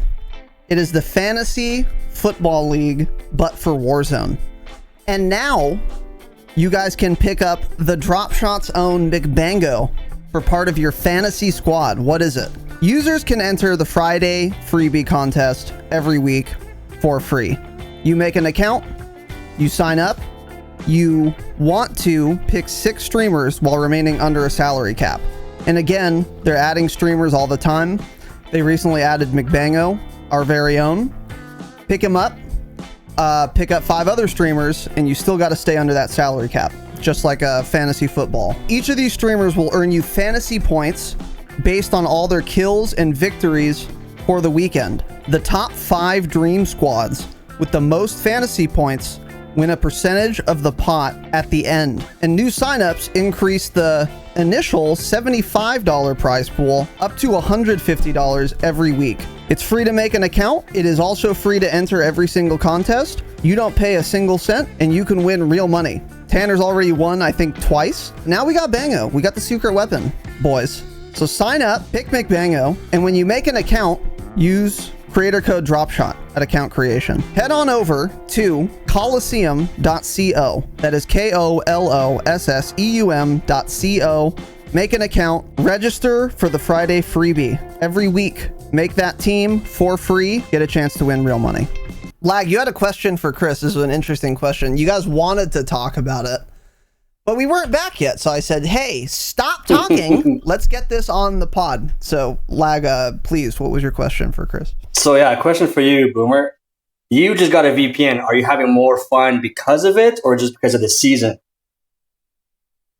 I would say so. I did just get a VPN. Well, I've used VPNs in the past and they stopped working, but the one that you had recommended I got and I'm using. I would say it's probably a combination of the two. If I'm being fair about it, the sniper meta being back relevant is where I like to play as a keyboard and mouse player. I lose to people up close and personal on controller. Like I'm going to lose 70% of those gunfights probably just in general if I'm pushing a house, especially if there's no audio or whatever. But having the sniper meta plus the VPN is nice. But I will tell you, like in the VPN lobbies, so T-Hypes and I, like we win. Actually, we have a really high win rate this season. We're probably like almost 20% of our games that we play, we win. That's good. That's really good. And we're top 5 or top 10 almost every time, except for like we'll place like a 28th here or there because we run into like just a sweaty team right at the beginning. So I would say it's the sniper meta. I think that the game rewards right now is in a state that rewards more strategy than sending. But the top 5 teams or the top 10 teams that you play in a VPN lobby are almost always good teams anyway. We've won. We put down guys that have above like an average KD of 2.36 and we're winning those lobbies or we're losing to them. But either way, why I'm having more fun is I get to play in that final circle more. And that's fun to me because I get to learn how to play that final circle and like Right. how to engage those teams. So, Yeah. some of that's chance, right? Like you get BR'd because you have shitty luck and circle doesn't pull your way, and what can you do? But like dissecting those things and getting better at that is more fun for me, I think. Would you say the VPN like works? Like, is there a significant? 100%. Really? I went from a 1.2 to 1.3 average lobby, which is higher than my average, or my KD since Verdansk is a 1.25. Okay. The past couple seasons I've been above a 1.5. And my first couple seasons in Verdansk, I was below a 1. I was at 0.6, like I said at the beginning. So I'm definitely better at the game. Improvement is because you listen to the Dropshot of Call of Duty podcast and you're a Oh, patron. obviously. Yeah, of obviously. course. Yeah. An Obsidian patron, which I don't even know if there's any spots left, but if there are, or you should probably open up some more. Go Not a get big it. deal. Go get it. Yeah. That will Go get improve it. your KD drastically. But anyway, please continue. Well, I don't do an annual subscription. Pay the full monthly amount, okay? He doesn't want to do the let's just get discount. that out there. Yeah. Don't get the discount. Yeah. I was also playing on a 15-inch gaming laptop when I started my first 4 seasons of Verdansk. So I'll edit that out. It's only because of the Patreon. Well, 100%. So, okay, so what are so with the VPN then? So your lobbies used to be like about 1.2, 1.3 in general, and then VPN on, what are they? So on average, I would say every night I play a 1.0 lobby. Is probably like where once everything stacks out. Like I'll be like between sometimes you get super low like 0.77 lobbies, but or like 0.7 lobbies, but they're like, I can guarantee you there are sweaty teams in every single one of those lobbies. Like, and you run into them, you'll see them like 4KD guys or like brand new accounts that just started that are like Facebook gaming accounts, but they drop like 15 kills and they have no deaths and they have like a super high headshot percentage. Like, so that stuff exists in there. But my average lobby now has probably dropped about 0.1 to 0.2 on the high side. Huh. Yeah. Interesting. Yeah, they don't work in quads. Lag and Cope might tell me otherwise, but they're just trying to justify their purchase of a VPN. They absolutely don't work. They don't work in quads. We go from a 0.8 to maybe a 0.8 to 1.2. It's like we get either a 0.8 or it's, like I said, 1.2. You don't get anything in between, really. Yeah. It just fluctuates more in quads is the problem. Interesting. Yeah. I've gotten a couple, like we won 2 back-to-back the other day, and then we got put in a 1.3 lobby. So, I mean, it happens, for sure. Yeah. But the lobbies are better. Were you ever anti-VPN? I thought T-Hypes was anti-VPN back in the day. I don't think I don't know that he ever has been. I don't know. Yeah, I don't like that. I don't like the concept of the like I just want to play a lobby, like a latency based lobby, and just get who I get and play the same way that I would play. To circumvent SBMM, yeah, of course. I totally agree. So that's where my head is. Like, but putting me in an average lobby of like a 1.2 when my lifetime KD is a 1.25, like that's asinine to me. Yeah. Because that's what I would tell you. Like with the VPN, there are still the sweaty teams up top, but you don't get as many sweaty teams up top. So like your top 20% teams like are not people that are dropping 20 or 30 kills combined or 40 kills combined. If you lose just one of those teams out of a lobby, that lobby becomes exponentially more fun, right? Because then that's 40 more kills that are out there for the rest of the lobby to get if you have one less sweaty team in there. Yeah. That makes so that's sense. What I've noticed. That's what I've noticed. Interesting. Yeah, I'm glad you brought that up. Okay. Yeah, that was a good question. Yeah, I'm still convinced they don't work, at least in quads. It's cool that they would work in duos, though. But lag, cope, and pop, I don't think pop really cares if a VPN is on or not. But you two are both coping and seething. I just don't believe you that they work. Every time you fucking make me queue for 20 minutes to get into a single game with because you want to insist on VPNing and insist it works, Lobby's a 1.5. Cool. VPNs don't work. So fuck you, Cope. Fuck you, Lag. And fuck you, Tanner, for saying they work in quads, because they absolutely don't. But anyways, I'm somewhat joking about that. Next thing we want to talk about here, Pop has brought up an interesting point. So we were talking a little bit about cheaters. I was going to kind of bring this up in general, that while there are far fewer aimboters now than we once had in Warzone, I'm not exactly convinced there are fewer cheaters, because I feel like a lot of fucking people are still walling, and now it's just the cheaters, the proportion of cheaters maybe overall has gone down a bit, but more than that, it's just that would-be boaters are now just walling instead, because that's how they don't get caught or something. So a couple points here. Number one, there is no kernel level anti-cheat. I don't know what Ricochet is, and I don't know what it's doing, but it's not stopping people from cheating.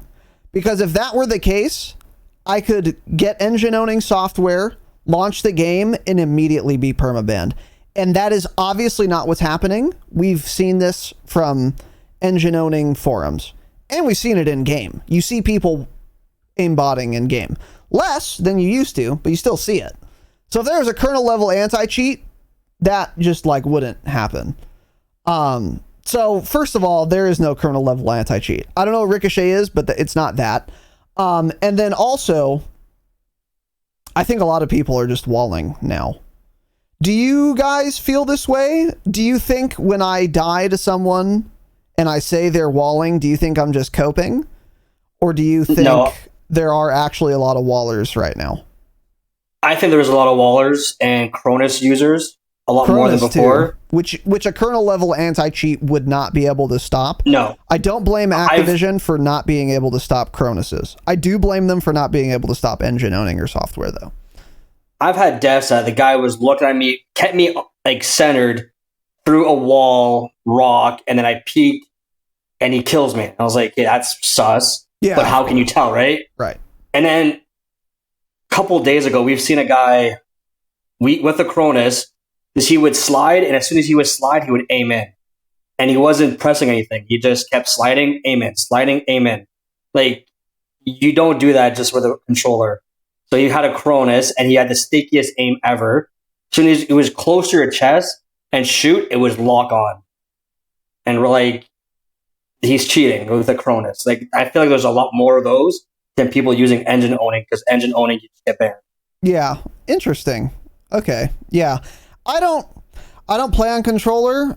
I've obviously never used a Cronus. I've never even seen one. It like in real life.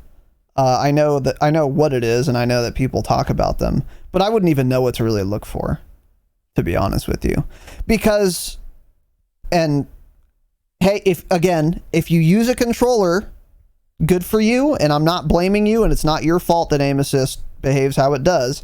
However, as someone who doesn't play on controller, it is very, especially with how little refresh rate you get in a kill cam, like a server refresh rate in a kill cam, when I see aim assist and I die to it, I have no idea if that's a Cronus or if it's just good old rotational aim assist. And I'm not blaming people for using controllers and using aim assist. You should.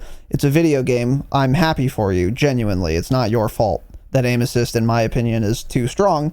But it is, in my view. And when I see it in a kill cam, how the fuck would I be able to distinguish this from a Cronus? They look the same to me as someone who doesn't use controller. I just don't. I'm just like, okay, cool. I jumped and he pixel perfect tracked my sternum the entire time. How would a Cronus look different? Like when I'm farther away, I guess? It's just the fact that he, like, as soon as he's downed you, his aim would be all over the place. Isn't that, don't you lose aim assist once you down someone? Not really. Interesting. It still locks on. If you're a good player, it would still lock on. But if you're someone using a Cronus and you can't control your thumb, it's just gonna go all over the place. Because it's another software doing it for you. Oh, that's interesting. Okay, I'll keep an eye peeled for that. I thought you lost aim assist on downs. I don't. Huh. Okay. Interesting. And then, you other people here, you guys feel like a lot of people are walling the cheater situation in general. Can you speak to that? I think I haven't played nearly as much as Coperlag, but like I was saying, there's been a lot of clips going around on Twitter of just multiplayer games in general, like just the surge in cheaters. Like games, just like I was saying before, I mained Valorant a while back, played it all the time, every day, and all we played was comp. And the only clips you would ever see of cheaters, especially in like the higher ranks, he would pop off, get like an ace, like 5 kills all in a row, and the game would detect it immediately, and it would end the game. Nobody would get rep or anything for it. The game would just end, and then you'd be back in the lobby. Oh. That's how quick it would happen with their anti-cheat. Because it was kernel level. Seeing clips, yeah, because it's an actual anti-cheat. yeah. But nice. I'm seeing clips on Twitter now, like I said, with Rainbow Six Siege, Valorant, of just like the crazy kind of cheats, like how we saw early on in Warzone, or like even early Caldera late, like spin botting absurdity, literally spin botting, like flying fucking cars, like just stupid stuff like that. Which I think you don't see it nearly as often in Warzone now, but I think that's because what they call an anti-cheat is just detecting absurd stats. It's detecting stuff that a human literally couldn't do. Right. You don't see that nearly as much, but the people are like, oh, okay, well, if I get banned for that, I'm going to just do walls, and then maybe I won't get banned because that's harder to detect. Right, exactly. With a human eye. Yes, of course. But how would you explain, do you have any theories on why there's an uptick in cheaters in general in all these games? Not really. I mean, maybe people get fed up of dying to them so often. They're like, fuck it, can't beat them, join them type thing. I don't really know. I just know what I've seen, like going around Twitter and stuff. It's just like a big surge. I think there's been a surge of people gaming in general, and therefore that's just going to also bring on more cheaters. That's fair. You don't really notice when more people start gaming regularly, but you do notice when people are cheating more often. And that's a good point, actually, too, because if I'm like a super casual gamer and I like play Valorant a little bit, but I don't really give a fuck, and I'm a piece of shit, I'm way more willing to cheat because I'm like, okay, if I get banned, I don't care. I'm not a gamer, you know. But like for me, it's like, I wouldn't cheat anyway, but especially not in fucking COD, because I do not want my account to get banned, because I'm not a casual. Like, I want to keep my fucking COD account. I want to keep all my stats. I want to keep all my shit. So I'm definitely not willing to cheat. But if there is an uptick in gamers in general, it's going to mean more casuals who are like, oh, I don't give a fuck if I get banned from Valorant. Let me spin bot. It'll be fun for an afternoon. So yeah, that makes sense. I can see that being the case. I think it's also probably a lot more accessible now too. Like, I'm sure like Engine only makes a ton of money off this shit. So once they start advertising more and more, and people realize they don't have to go to some sketchy ass website to get the cheats, a fucking Onion browser or whatever. Yeah, exactly. Yeah, they realize it's a lot less sketchy of a website. It's just engineowning.com. You pay $5, and all of a sudden you're the best player in Warzone. Yeah, I'm sure there's a lot more people willing to do it after they see that. Yeah, that's a good point too. That is a good point too. Because there wasn't any. I mean, I've never cheated in it. I cheated once in Star Wars: The Old Republic to access an item that you normally need a party of people to get to, and I couldn't get a group, so I said, I'm going to cheat, teleport to the item, and then teleport back. And it wasn't like competitive. Obviously, it's not multiplayer. It wasn't even, there was no combat. I just cheated, teleported the item, teleported back. It's the only time I've ever cheated. And by the way, I got banned for that for a week, which is fucking hilarious. Dude, we all cheated in GTA. Oh, there's no way we didn't. That's single player, though. I mean, of course I cheated in GTA. I mean, the only time I've cheated in a multiplayer context is that. But it wasn't even against other players or anything, because that's just not fun. I wouldn't even want to do that. But by the way, this is 10 years ago probably, not a single person reported me because no one was around, couldn't find a group to get the item, and I still immediately got banned. Because they said in the email, they were like, yeah, your character was at these coordinates, and then the next server refresh, they were at these coordinates, which isn't possible to do, so we know you cheated. I don't need to see anything else. This is not possible. Ban instantly. Cool. So BioWare Corp, a fucking single player fucking RPG dev, can ban better than Activision, by the way, which is super fun and exciting to point out. But that is interesting. Cope, Chris, what about you guys? Cheaters in general. There's certainly less common now. Like the aimbotting for sure is less common, but yeah, I mean, there's still a metric fuck ton of people who wall for sure. That, I mean, like everyone has said already, it's not a kernel level anti-cheat because if it was, you wouldn't even be able to wall. Exactly. You would have the software, try to boot up the game, wouldn't work. So there's still a bunch of people who wall, but it is not as prevalent as it was before. I think the biggest form of cheating now is either the permanent radar and Cronus for sure, because those are the two easiest things that you can hide. Yeah. Like, if you just have a permanent radar and no walls or whatever, like. Wait, just permanent radar is different than walling? What is that? You just have a UAV popped at all times, basically? Yeah. I didn't know that existed in Call of Duty. It does, yeah. Oh. So it's just like, you basically just, it's you not might as like well wall at that point, though. Yeah, I agree. But it is a thing. Oh. Okay. But yeah, Cronus is certainly, I mean, Cronus is just insane. Like Lag was saying, that kid we were watching, he killed us and then we spectated him. And it was the most obvious Cronus user I have ever watched play this game. It was insane to watch. And we, of course, waited till the end game and said things we shouldn't have to that said person. Classic. And a lot. 40 more of those. Yeah, okay. 40 more of them. Got it.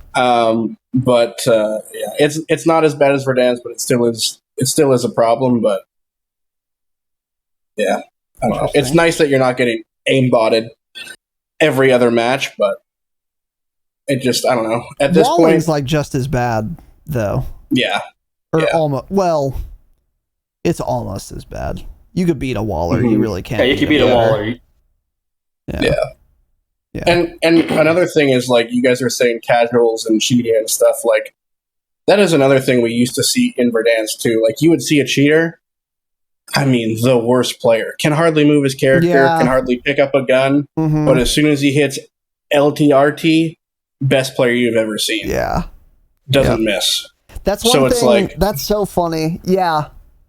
So it's like a guy walling, like a good person walling is you'll never kill them. Or you'll rarely kill them. Yeah. But someone who's casual, that's a dog shit player, and walling, I'll probably still kill them 8 of 10 times, right? Yeah. Mm-hmm.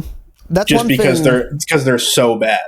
Yeah. Yep. It's funny you say that. It reminds me, I have a video on the Dropshot podcast YouTube. It's in the Black Ops 4 playlist. It's an old video now.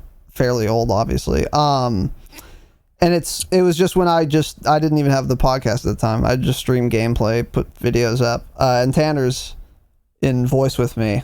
And in BO4 there was a spectate feature, and so like after a match you could watch from anyone's point of view the entire game. It was really cool. Theater mode is what it was called.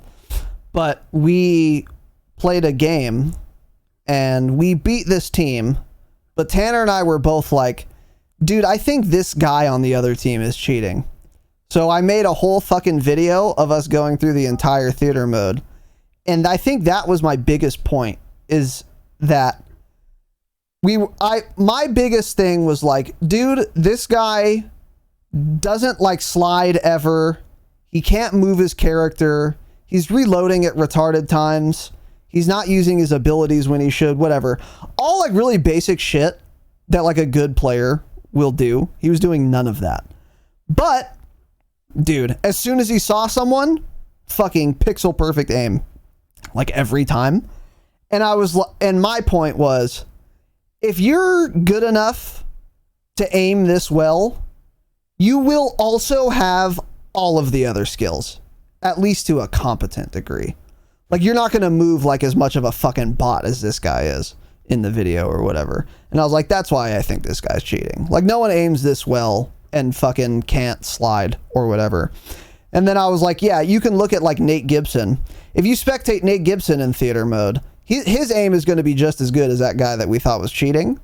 But you'll also see everything else be fucking insane. Insane movement, insane like weapon swaps or pick up a weapon when you're dry. All kinds of goofy shit that those guys do. And I've talked about this a lot, just not recently. They do all the things and aim really well. But you never see anyone who's legit, who aims insanely well and like never sprints. You just don't see it. That's like a telltale sign. So I think you're onto something there, Cope. Yeah, there's not a really good player that's only really, really, really good at one aspect of the game. It doesn't work that way. Exactly. You'll never, Yeah, true. What about you, Chris? Yeah, I would say that the folks that I've reported recently and have gotten the bans on have had something with their aim that has not been right. Like, you spectate and you're like, okay, you're cheating. But I think the guys are onto something with walling. The way that I've seen it, I feel like it is very prevalent because especially you notice it when you're like third partying teams where you don't have a UAV up. You hear no comms that there's a UAV, and then all of a sudden a guy 180s as you're coming up on him from like 100 meters away, turns around, pre-aims where you're walking, snipes you, and then goes back to fighting. No. It's possible they have high alert, but it's unlikely. Yeah, I see no visual high alert on their screens, and it's just like they don't have it. No, and you watch them. It's like right. you have people that are 20 or 30 meters in front of you. Why do you turn around to look at the guy that's 100 meters away from you? I see what you mean. Okay. I'm not even aiming down sights at him yet, like because I'm waiting to get closer to put myself in a good position because I'm third partying. I don't need to shoot right away or get ready to gun because they're fighting. And it's like, oh, okay, there you are whipping around, and here you go. Yeah. Okay, so it's still better than Verdansk when you're like just coming back from the gulag and then all of a sudden you get shot out of the sky with a fucking iron sight Kar 98, from 600 meters, a guy down below you. But the walls are there for sure, dude. In my opinion. Yeah. Okay. Yeah, I tend to agree. The scariest thing on Verdansk to ever see was an iron sight custom gun of any kind. Especially the Kar and the FAL. People love the iron sight FAL. And if I see a camo on it, oh, see ya. Hey, see ya. That guy's every single person is aimbotting who uses an iron sight FAL as their custom gun. Every single one. Back in the day. Those were terrifying. But yeah, I see what you mean. Okay, next thing I want to get into here. Lag had a spicy red hot take about ranked. Tell us more, please. For Warzone 2. So we're talking about restriction and stuff.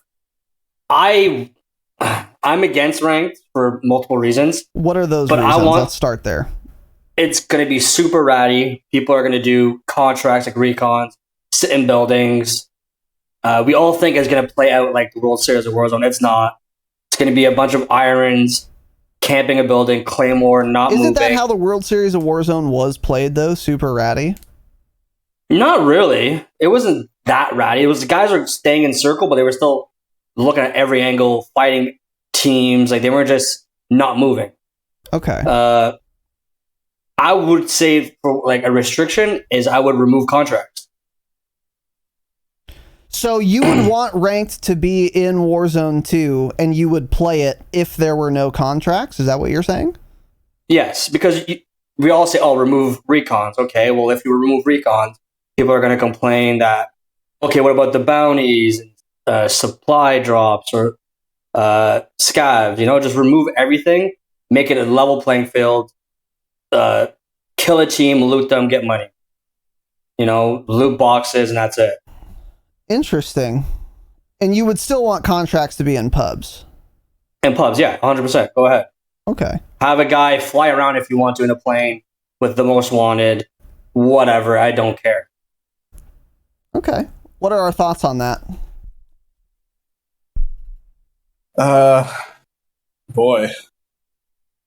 I'm not sure I really agree with removing contracts for ranked. I mean, it depends, because the whole idea of ranked is Who's the best at regular Warzone? who's the best at doing like winning and getting kills is the two metrics you're going to be based off of, right? Your placement and kills. So, I mean, sure, maybe it would showcase more of a true BR player to take out contracts, but at the same time, loadouts and contracts is what makes Warzone. Like, if they removed loadouts from Warzone, no one would fucking play it. They would go play fucking Apex. You're not removing loadouts. You're just adding more money to crates, loot crates, and removing I understand. contracts. I understand, but that's what I'm saying. It's like contracts are part of Warzone that aren't part of any other BR. So if you remove it, I don't think people would like it, and I don't think I would like it either. I do think removing recons, though, would be good for ranked, because having the advantage of knowing where the zone is going to be or going to end is a pretty big fucking advantage to have, like probably the biggest. Yeah. So if you remove that and just like, or whatever, and kept everything else, like make a scav give you less money at the end. So it's like you might not be able to be one guy and triple buy the whole team back. Like maybe you only get one guy from the scav or whatever. But I guess I would say I kind of lean in the middle of what you're saying, Lag, and how pubs plays. Like, take some contracts out for sure, but you can't also make ranked, like, you can't play ranked and have it impossible to regain if you die, because then you might as well just go play another BR. But that's ranked though. Like, you only got like 2 chances. Yeah, I understand. But that's what I'm saying. Like, you can't make it so impossible that once you die, like, once there's one guy becomes pointless. Yeah, because then it's like, you just, I would like it probably, but the majority of people wouldn't. Like, if it's literally too hard to regain in ranked, I mean, the game, like, you'll have fucking 10 people left in the third zone, because all the worst teams would die so quick, you would never regain, and then, I mean, it would just be boring.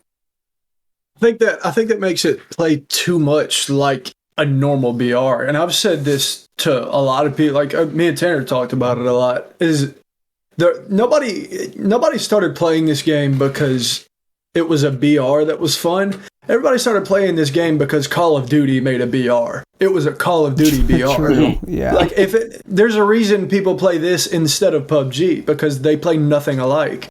And when you make I kind of agree with Co. Like, when you make changes like that, I think it makes it play more like a BR, which some people might like, but I don't think is what makes Warzone. Yeah, I agree. I like a lot of different win conditions to get to the end result. Like, everybody can kind of take their own path that they want. And I've come across a fair amount of people doing recons early on in the game or in the circle, they're circle 1 or 2 and they're doing recons. There's a giant flare that shoots up in the sky that says there's a bunch of idiots that are standing here, and half the time some of those recons are in an open field. Right. Shoot them, move on. You know, and it's like, cool strat, worked out for you there, didn't it? Like, so I don't think that anybody gets a particularly. It is a competitive advantage to see the final circle, but it's not without peril as you're doing those contracts, especially in the early game, to like get that information. And even then, the best teams can be. You might get a final circle, particularly in Caldera, where there are no buildings. You have like a rock that you have to hide behind, right? And so I like a lot of different win conditions to be there. I think that makes it more broadly appealing to a player base that is very diverse in skill, as well as just strategy that they would take to approach the game. Yeah. Interesting. I would say I ultimately I'm again kind of with Chris on like I do want just parity between unranked and ranked ultimately. And if we want that to be true and we don't want contracts in ranked, then we'd have to either not have parity or we'd have to remove contracts from pubs as well, which obviously no one here wants. I think and the reason I want parity is because if you took all the contracts out of ranked, then when you're playing ranked and you're the best ranked Warzone player, you're not actually the best Warzone player. You're the best ranked Warzone player. Because now they're like two like super different game modes. Because those would play a fucking lot different. And I want a ranked mode where the highest rated person is the best Warzone player. You know, that's ultimately what I would want. Are recons a problem? Yes, I think they are too good. Now, Chris brought up a fair point. On Caldera, they're way less good than they were on Verdansk, because it's way more dangerous to do a bunch of recons on Caldera than it is on Verdansk, because you're right, there are no buildings, so every fucking one you cap is outside, and that's super fucking dangerous. In Verdansk, they were all in a room, basically. So doing recons is way easier on Verdansk than it is in Caldera. But also, go watch the like recon kids. They still get it done on Caldera. And it's still not that hard if you really optimize your strategy. And then you do get an insane advantage. Even if the last circle isn't in a building, you can find the best. There's always a best position. Whether or not there are buildings in that circle, in that play space, there's still a best place to be in the play space, you know? I would want to see something like, I don't know if I want recons removed, because I do agree with you, Chris, on this too. I like that there are multiple win conditions, sort of. The one path to victory could be, I'm going to kill everyone else in the lobby, and like Lag and Cope and Pop have experienced this, where the game's over, like at Circle 5. And the game normally does not end Circle 5. The only reason it did in Circle 4. Yeah, this does not happen often. And the only way to do that is you're just fucking sending it on everybody. And you could argue bounties are insanely overpowered, by the way, for this reason. I mean, I pick up a bounty and I know the rough location of like another team and they can't shake it, and running Ghost doesn't help. That's really fucking strong, but no one complains about that, which is interesting. But you could argue those are similarly gross to recons, right? But we wouldn't sit here and say we should take bounties out because they're overpowered because it gives me a permanent UAV that's unshakable on a particular team. No one would say that, because we like that encourages gunfights, even though the bounty holder has an advantage over the bounty, the bounty. Never mind. The bounty with two E's. And therefore I kind of go back on like to what Chris is saying. I do like multiple win conditions. I like that bounties are kind of gross, but if you do a lot of them, and like big game bounties that give you an advanced UAV are really fucking gross. I like that those exist, because that's one path to victory. And if you want to play like that, you can and still get rewarded. And then recons also, that's a way different play style, and it's another path to victory. But people, I think, somewhat correctly, have more of a problem with recons because in theory you can avoid people for most of the game, and that's not what a BR should be. It's not what an FPS should be. An FPS should be about shooting your gun. And that's a fair argument. You could poke some holes in it, but I think what you probably ultimately do, I don't want to see recons gone, but like in Warzone 2, I would like to see recons be like, if I do a recon, it'll show me where the next circle is. And if I do another recon, it will also show me where the next circle is, not the circle after the recon I just did showed me. So I shouldn't be able to do 5 recons in a row in the span of circle 2 and then see circle 3, 4, 5, 6, and 7. I should be able to see circle 2, 2, 2, and 2. And then you would have to be like, okay, well, if I want to do recons, I can only get the next circle from a recon, whether I do 1 or 8 inside of the time span of circle 2. I think that's a pretty good way to balance them. Maybe that makes them too useless. I would argue probably doesn't, because if you could do a recon in like circle 4, and then you know where circle 5 is, that's still really big, even if you can't stack recons on top of each other. What are your guys' thoughts on that? Does that make them, are they still too good, or are they too impotent at that point, or neither? I was going to say something I just thought of. It's kind of along the lines of like what you said, Raz. You kind of want ranked and unranked to be similar, but then we're also talking about how we feel about contracts in ranked. So something you could do is make it so every team is only allowed to do 3 contracts in one game in ranked, or there's a cooldown between contracts. So like if you're a recon gamer and you want to do recons in ranked, that's great. Do you want to do them circles like right off the rip and see circle 1, 2, 3, or do you want to do it in circle 3 and see where it's 4, more 5, dangerous 6? to do it? Yeah. Yes, more dangerous, but you get a better reward, a better advantage of how that is, and you can only do 3 idea. of them. Or if are you a chimp team like me, Lag, and Shido, and we want to kill as many people as possible, so then there's less people to kill later in the game. So we do 3 big game bounties, and then after capped. that, and then we're capped. So whatever money we have, like we can't just go and spam the buy station, spam contracts, spam the buy station, buy everything in the fucking store, UAVs, 8 loadouts. You're only going to be capped at so much money you can earn from a contract. And after that, you go and fucking blow all your money and then your team dies and you got to regain, well, you better get to looting. That's an interesting idea. Because that would play very similar to unranked, yeah. It would play similar, but also different enough that the comparison would be there. Right. Or also put like a cooldown. Like you do a recon and then you can't pick up another contract for 2 minutes after you've completed. Or you do a bounty, you can't pick up another contract for 2 minutes after that's completed. So it limits, you can still do them, but it certainly limits the amount of all the bullshit combined. Yeah. I think that might be actually kind of cool. That's a great solution. What are our thoughts on that? Yeah, I kind of like that. And I think both of y'all's ideas right there were pretty similar, but I think it's a lot more probable for what Cope said to actually be added in. I agree. Because people aren't going to want just a nerf to recons, because then people will come out and talk about how overpowered bounties then become.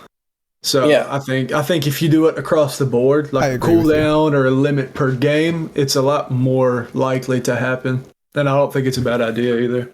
It's just because like when you look at the best like an Aiden or a Huskers, or then you look at OP Marked and Iron, they're just spamming contracts. The second they're done, the other guy's already picked it up. Then they're all at the buy station. They have 85 precisions. Or the guys that like Huskers has done 7 big game bounties and has a perma UAV all the whole time, yeah. And it's like that's fine for pubs because that's what pubs is. But in ranked, you would still get the aspect of the contracts and all of the contracts without removing them. But you just can't whore the fuck out of them like pubs. Right. I think that might be kind of cool. I think another thing kind of similarly to what you're saying, Cope, because I like that conceptually. I think where it runs into a challenge, though, is you have to then start to assign weights and cooldown weights to different contracts. Like I would argue that a big game bounty is exponentially better than a recon contract because you're going to get an advanced UAV at the end of that big game. And yes, you might be able to figure out where a circle is, but getting insight to the entire map of where teams are at that given point and being able to kill 2 or 3 teams potentially off of a big game becomes challenge. Like it is pretty OP in my opinion versus just figuring out what the second circle is, or even the 4th or the 5th circle potentially. But you kind of got me thinking about removing the contract multiplier, because then that also somewhat accomplishes what you're trying to do, right? Because it de-incentivizes people to use contracts, like to stack contracts the way that Iron and all those guys are doing, and that accomplishes somewhat the same thing that they're not racking. They don't have 50 or 60 racks by circle 5, and then they're camping a buy box where they know that the circle's going to end, and then they're just popping UAVs, precisions, munis. They're sitting there, they're living high on the hog and sniping people as they're coming in. Yeah, that's a good idea too, because that multiplier is a big part of the problem, whether it's a recon whore team or a bounty whore team. Yeah. Yep. Because if you do like 6 contracts, you do your 7th. It's like everyone gets like 6K, 7K. It's like you have so much fucking money by then. Yeah. And also, I do agree. Boomer, for sure. And I mean, like I said, that's kind of just what I thought about sitting here for 2 minutes and thinking about it, right? I mean, exactly. It's hey Raven, it's that fucking simple. Use your fucking brother. head. Amen. I mean, I'm fucking stupid, and I thought of that, and I like. That's true. But for sure, Boomer, like, or maybe like I do agree, the fact that you get a fucking advance for 30 seconds after a big game, it's so cheesy. It's super gross. Yeah. So, and again, me just sitting here thinking for 30 seconds, you could just reduce the multiplier for the contracts as a whole by whatever number that may be. And if you want to leave the advanced UAV for the big game, that's fine, but then make it so you do another contract, you get a 30-second normal UAV. So there's more of an incentive to do that recon, but it's the gap is closer between the two contracts. Or so you incentivize people doing different types of contracts instead of the same one 80 times? Is that what you mean? Well, kind of, but you get less money per contract, but if you're like, you still get the advance if you do a big game, so then people would say, oh, a big game's better, like Boomer did, because you get an advanced, so a recon's not as good. But if you got a 30-second UAV and because you did a recon, it would bridge the gap. Oh, I see what you mean. Okay, between contracts. Got it. So you can still play if you're Boomer and you want to do 3 recons. You can do that and you get the UAV. But if I want to go kill 8 guys because I have an advance, I still get that. Yeah, you're just bringing the gap between both types of players smaller, so no one's going to be like, oh, recon's better, oh, big game's better, whatever, right? Interesting. Kind of complicated and long-winded, but you know what I'm saying. No, I see. Now I hear what you mean. Yeah. Mm-hmm. Yeah. By the way, what you two just experienced right now, this is what Tanner and I talk about all the time at patreon.com/thedropshot. Early access, ad-free episodes, bonus episodes every month, monthly hangouts, and more. And it's the best way to support the show, patreon.com/thedropshot. So what we talk about every time we do a roundtable is like, you guys were just never going to think of this unless you like actually sat down and talked about it. Isn't it a weird feeling? Isn't it kind of cool? Mm-hmm. It is, but it pisses me off because you realize how easy it is. I realize how easy it is, and I think all of you guys probably roughly agree with what I said, and I see chat, a couple people have said, oh yeah, that's a solid idea. Hey man, I've been here thinking about it for 5 minutes. Yep. And honestly, you could probably put that into the game with some differences. Clean it up a bit, and it would probably play so well for ranked, and it would also keep pubs and ranked very similar on how they play. I mean, there's how many employees does Raven have? Exactly, yeah. Tell me. And not one of those fucking monkeys can figure that out? Exactly. Well, they don't play the game, Cope. They don't play the game. Yeah. That's Here's the problem, Cope. Activision play it, Raz. Do not. There you go, baby.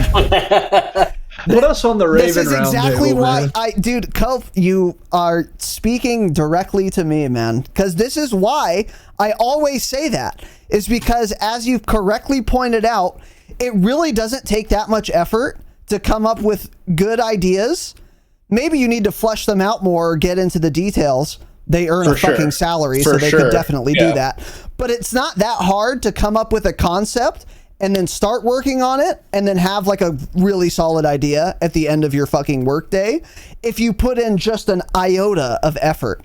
But the problem is all of these good ideas that you and Chris and all of us are coming up with are contingent upon us playing the game once ever. And Activision devs do not play their own game. That's why these things never come out of a dev studio. And instead they add things like Rage Serum. Because I would never get on a roundtable ever, and say, man, we should add a new field upgrade called fucking Rage Serum. That would never happen. And the reason I would never suggest something like that is because I have played Warzone before. But when you have people trying to come up with shit that don't play the game, you get things like Rage Serum, and you don't get things like a good idea ever. You're realizing now, or maybe you are more intimately realizing now why I always say this. Activision devs do not play their own game, because if you spend any time thinking about the game, any time talking about the game, any time proposing changes or solutions to the game, you realize how easy it is to come up with good ideas that have never come out of a dev studio ever. And then you're like, oh, how is this possible? They are all sub 80 IQ, which I find unlikely because they can work a computer, or they just don't play the game. And then it's like, oh, okay, it's so obvious. They just don't play their own game. That's the problem. That's the core issue. Yeah. God, it makes me mad. But anyway, 100%. Yeah. 100%. Yeah. So shout out to Ted. Chris, did I interrupt you? You did not. Okay. Thought I interrupted you. But yeah, okay, those are great ideas. And I like to Cope, both of you actually. Those proposed differences in ranked really do maintain so many similarities between ranked and unranked that you could still call the best ranked Warzone player the best Warzone player. Yeah. Because the similarities are strong enough, but the difference is that you get less cheese. Even though you're not like changing the core mechanic, the core of the game or the feeling of the game, it would still feel like Warzone playing on that rule set. So yeah, so fuck you, lag. Got it. I'm just kidding. I'm joking, obviously. And that again, all that discussion came out of your idea to remove contracts, because you're correctly pointing. You're giving a solution to a problem we would all recognize, because you play the game and you're like, look, if we did ranked, contracts would be a problem. Let's remove them. And then you kind of just like start talking about that and then hone in on something maybe more people agree with. So anyway, next thing here, Chris had a question for all of us on the precipice of Warzone 2 coming out. We're going to get a new map. We're going to get new mechanics and all of that. And Chris had a very good question for the table. Chris, please. Yeah, so my question was, as I mentioned a couple of times, like I started season 1 in Verdansk not having listened to the pod, and obviously not getting the tips from the pod that would have carried me up to a higher KD player. And it really, just at getting to the tippity top of the mountain here, being on the Patreon, of course, right? So Patreon.com/thedropshot. That's correct. Okay. Now that I've checked those boxes, you are now allowed to proceed. Excellent. So my question was for the sweat lords that are way better than me, and the guys that play more. How do you learn maps, and how would you recommend like a casual who can't log the same amount of hours playing the game for whatever real life things come up, or just in general, like they just can't log as many hours? Like, how would you recommend folks shorten their learning curve when actually playing the game? Like, how should I learn the new map? Like, how did you guys step into Caldera differently than Verdansk? What did you do? How do you approach it? Very good question. I would say, obviously just watching people like big streamers play the game is huge if you're trying to learn the map, because then you don't have to actually log in-game hours to figure stuff out.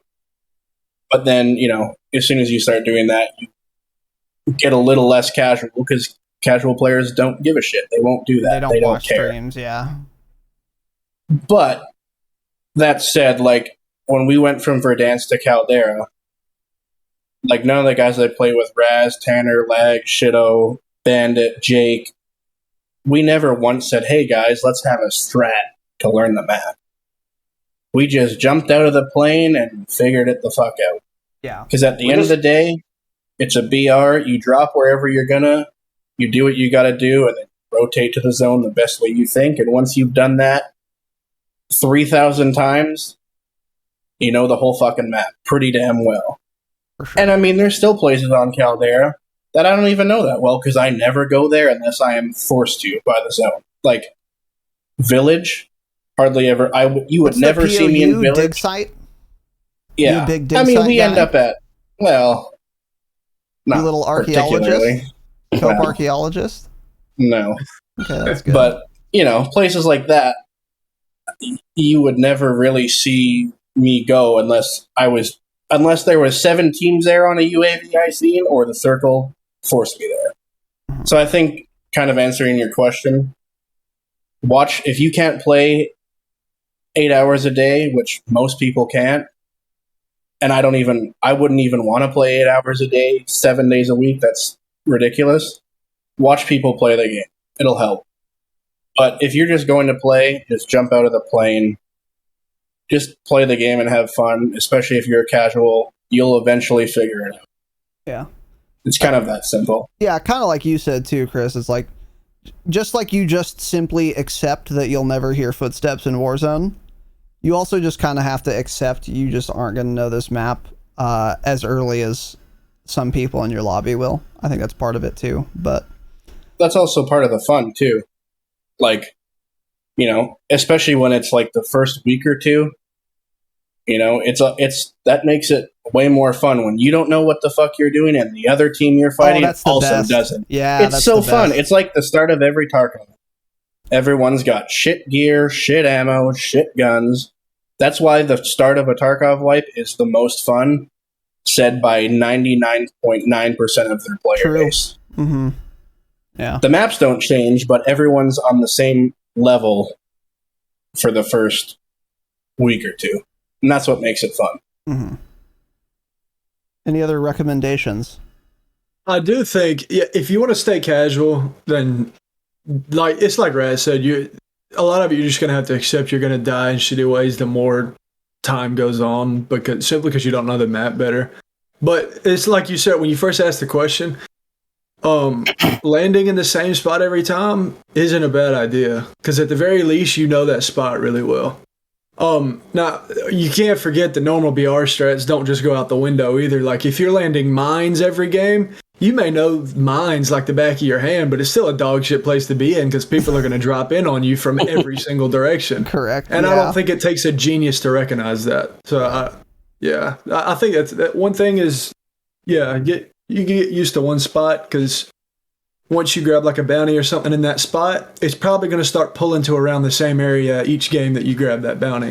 So you'll end up going to the same spots every time. Ooh, that's a good point. You're right. Be able to recognize those couple spots. Because you recognize that POI itself, and then you also slowly start to get acclimated to everything surrounding it. But you're like starting in one area that you're going to know super well, super quickly. So if you only play, this wouldn't be casual, but for the sake of the explanation, if you play 2 hours a day and you only land mines, you're going to learn mines as quickly as someone else who plays 12 hours a day, but they land everywhere randomly. You're going to be learning mines as deeply and as quickly as that other guy is learning kind of the whole map. So yeah, no matter what, you're not going to learn the map as fast as someone logging more hours than you. And I don't think you're under any illusions that isn't the case. But you could at least get real comfortable at mines for sure. And then another thing, just to piggyback on what Cope said, is just watch streams.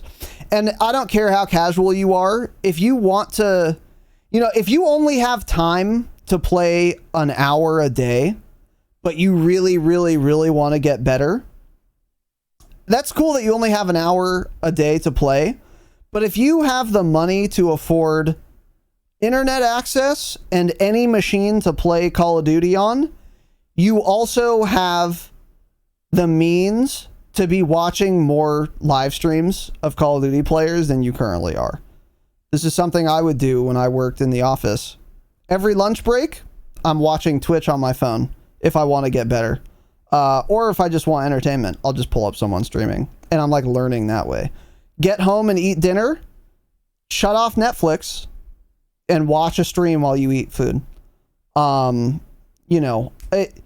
You could, if you really want, if you only have an hour a day to play, but you really want to get better at Call of Duty, replace every single time where you would be watching TV or Netflix or a movie or whatever the fuck with watching a live stream. Now, the problem you might run into is that you have a wife. This is not going to be a problem, or a girlfriend or a fiance. This is not going to be a problem for almost any of you listening. But in case there's some anomaly out there, I'll add this. Another problem would be like, yeah, my wife and I eat and we watch The Bachelorette or something like Tanner, who's a fucking idiot.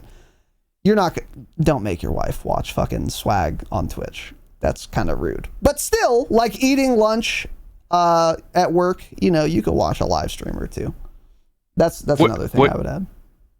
With watching the streamers, would you guys tailor your who you're watching to the type of play style that mirrors the way that you play? Like watching somebody drop a 30 bomb is entertaining for me, maybe, right? But I'm not trying to drop a 30 bomb in a game. Nor am I able to, probably, to be quite honest, unless it was like all robots walking around. Is there like a certain type of streamer that you would like watch to try to mirror your play style, after understanding that those streamers are going to be top tier anyway, right? But like if they're not busting inside a building and trying to spin around like Joe Woe or whatever, right? And he's 360ing the inside of a one particular room. Like I'm not going to do that. Like I can't do that. So me watching Joe is not super impactful, aside from maybe picking up a jump spot here or there. But like I feel like when I've watched Breadman, I've liked him a lot more because he'll land on a team, but he'll land on their roof and then he stops and he waits and he sees what they do. He sees how they react. They know that he's on their roof and maybe his team's coming in, but he kind of more strategically holds them. Is that... Yeah. I think you don't have to worry about this because I think this is going to be true for every single person you ask. I can ask any player who watches live streams, who's your favorite live streamer to watch? And they'll give me an answer. And then I would say, what playstyle do you try to improve on the most and what playstyle do you implement? It will always be the same playstyle as their favorite streamer, because the reason someone likes watching a particular Warzone streamer is that specific playstyle and skill set is their aspiration, So I would say watch whoever you enjoy watching the most, because I can almost guarantee that's the playstyle you're trying to emulate anyway, and that's why you like watching them more than anyone. Does that make sense? Yeah, I buy that. That makes sense. Yeah. So. And for a casual, you like, I agree with Raz 100%, but you also have to understand that just because you watch Iron or you watch Aiden doesn't mean just because you watch them you're going to be able to do what they do. That's, I think, the hardest thing. Yeah. Oh, I know. Yeah, because but some people, and I'm sure a lot of people, don't have that correlation. They think, oh, I watch OP Mark, so I'm going to do 8 recons and then sit on the last building and zone. And that's all great and everything, but he's the best player in the fucking world to do that. You're going to do one recon a lot harder and than get your shit fucked. Yeah. Doing that recon, and you're going to be out of the game, and then you're going to be mad. That's a great point. Whatever. But just so your expectation for a bunch of casuals listening, don't expect to. It'll help for sure because you will get better the more you do it, and keep doing it because you won't get better if you don't. But don't think you're going to be OP marked the first time you try and do 8 recons in a game, because you won't ever do it. I promise. Exactly. Yeah, that's a great point. You also have to expect to run into the people of the opposite playstyle. Like if you watch nothing but people who recon and sit in buildings, that's fine, but don't expect to only run into those kind of people, because you're still going to run into the kind of people that grab bounties and ape shit everything. So, especially because a lot of the people like Iron and people that do the recons, they may not be as good as some of the people who ape everything, but they can most of the time hold their own at the very least and get or get around them somehow, and then continue doing that recon strat that they still want to do.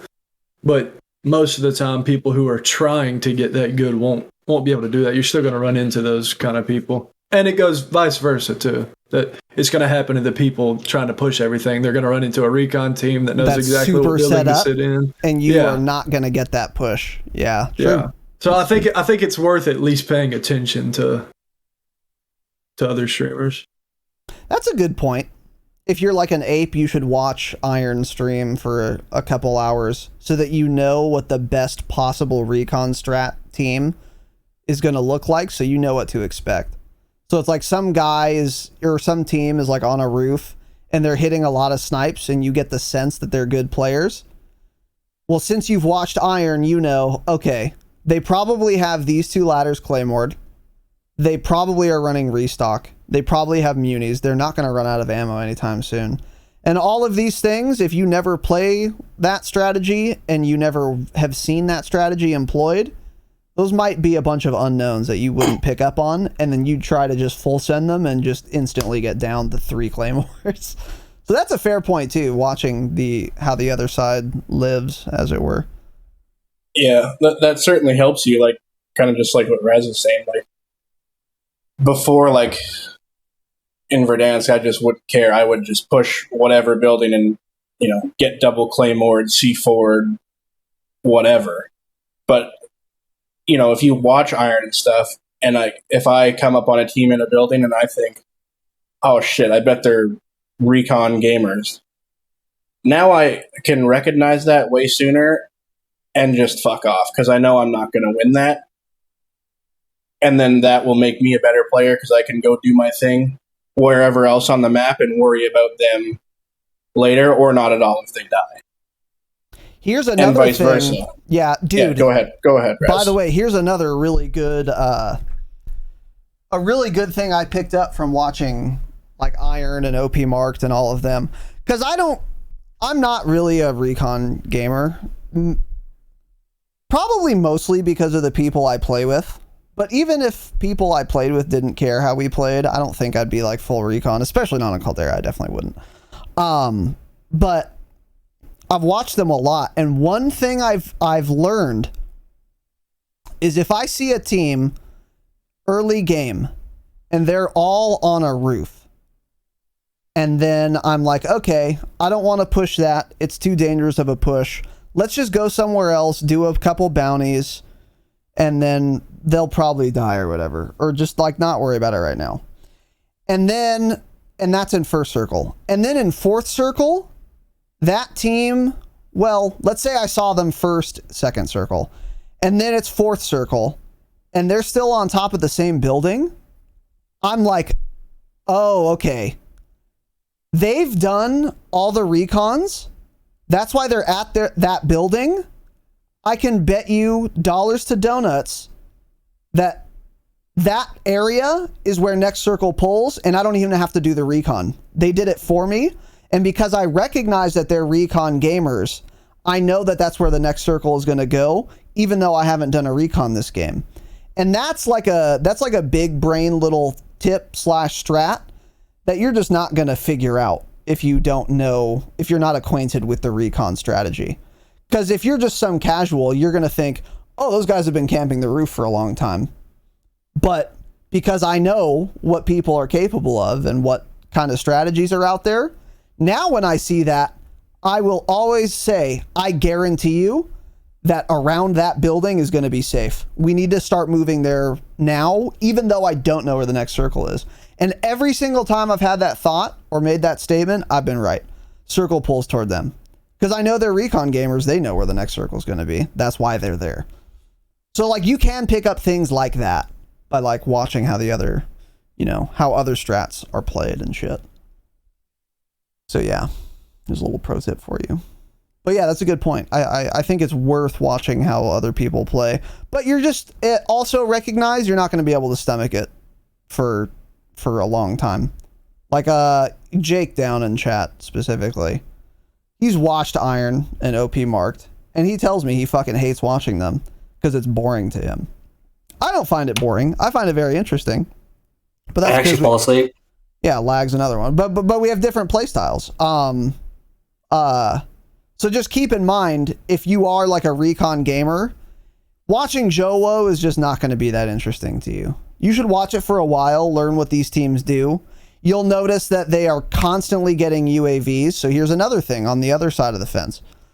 If I'm in an area and inside of 5 minutes, I've heard that someone has called a UAV 4 times, guess what I know?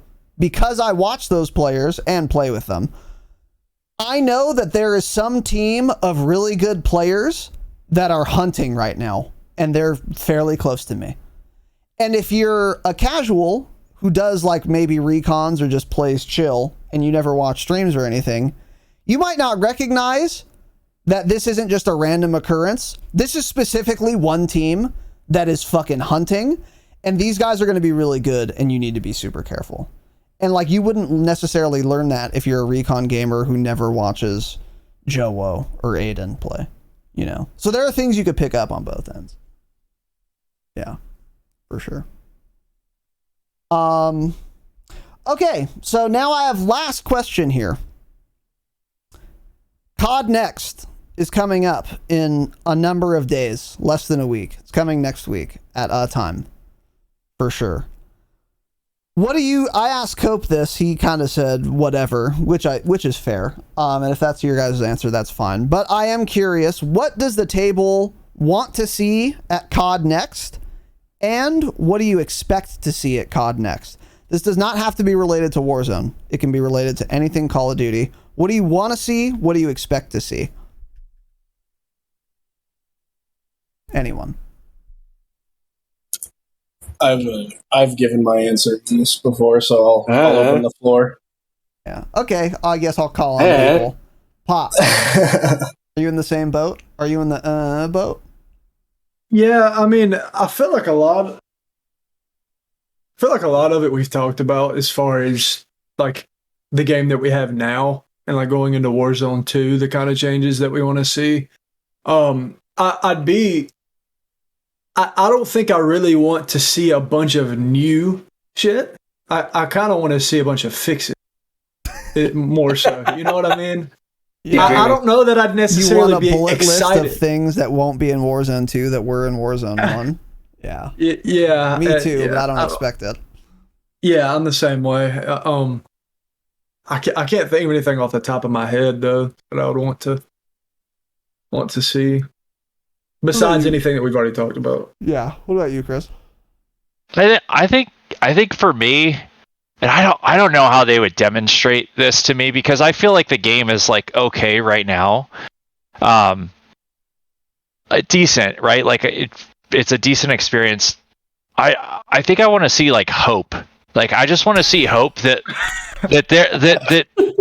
like I don't know how you. I'm sorry. Like I want to see like. No, I get it. I agree with you. The game is so like a lot of the things like we talked about audio. Nobody mentioned this. I think today that I remember hearing, but like it's so CPU intensive. Like it's just. And the code is like shit on shit on shit on shit on shit that they've just stacked over and over and over again. And I think it would just be really nice and refreshing. Like GPU, I agree. Yeah. Well, and if it came out with some really good like polish, like it and I don't think it's going to come out with some polish, unfortunately, which makes me feel sad. But if there was like a really polished like first 3 months that were completely like major bug free, you had audio, you had a very good quality of life, you had Not no much cheaters. crashing.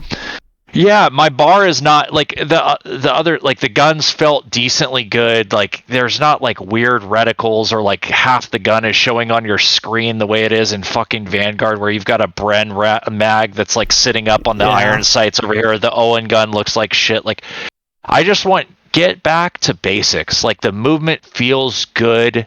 That's what I want. And then everything else, like if I see a good like foundation, then I know that what's coming is going to be that much better, right? If cheaters crack the source code of the new engine in the first month, I'm going to be distraught and beside myself, right? Like, Yeah. So I don't know, like I don't know. Maybe that is too high of a bar to set for COD as somebody that set the stage that he had just accepted the things that had been going wrong for the past 2 years or 3 years or whatever. Because it's a new game. I think it's fair. I think it's... That's what I want to see. Hope in the form of polish, I guess. Okay. That's a great answer. Yeah. Flagstoffer? I like to see easier mastery camo. This Vanguard one was a pain in the ass. Okay. Still did it. Pain in the ass, though. Yeah. That's a good one. Maybe bring back like Ground War or something.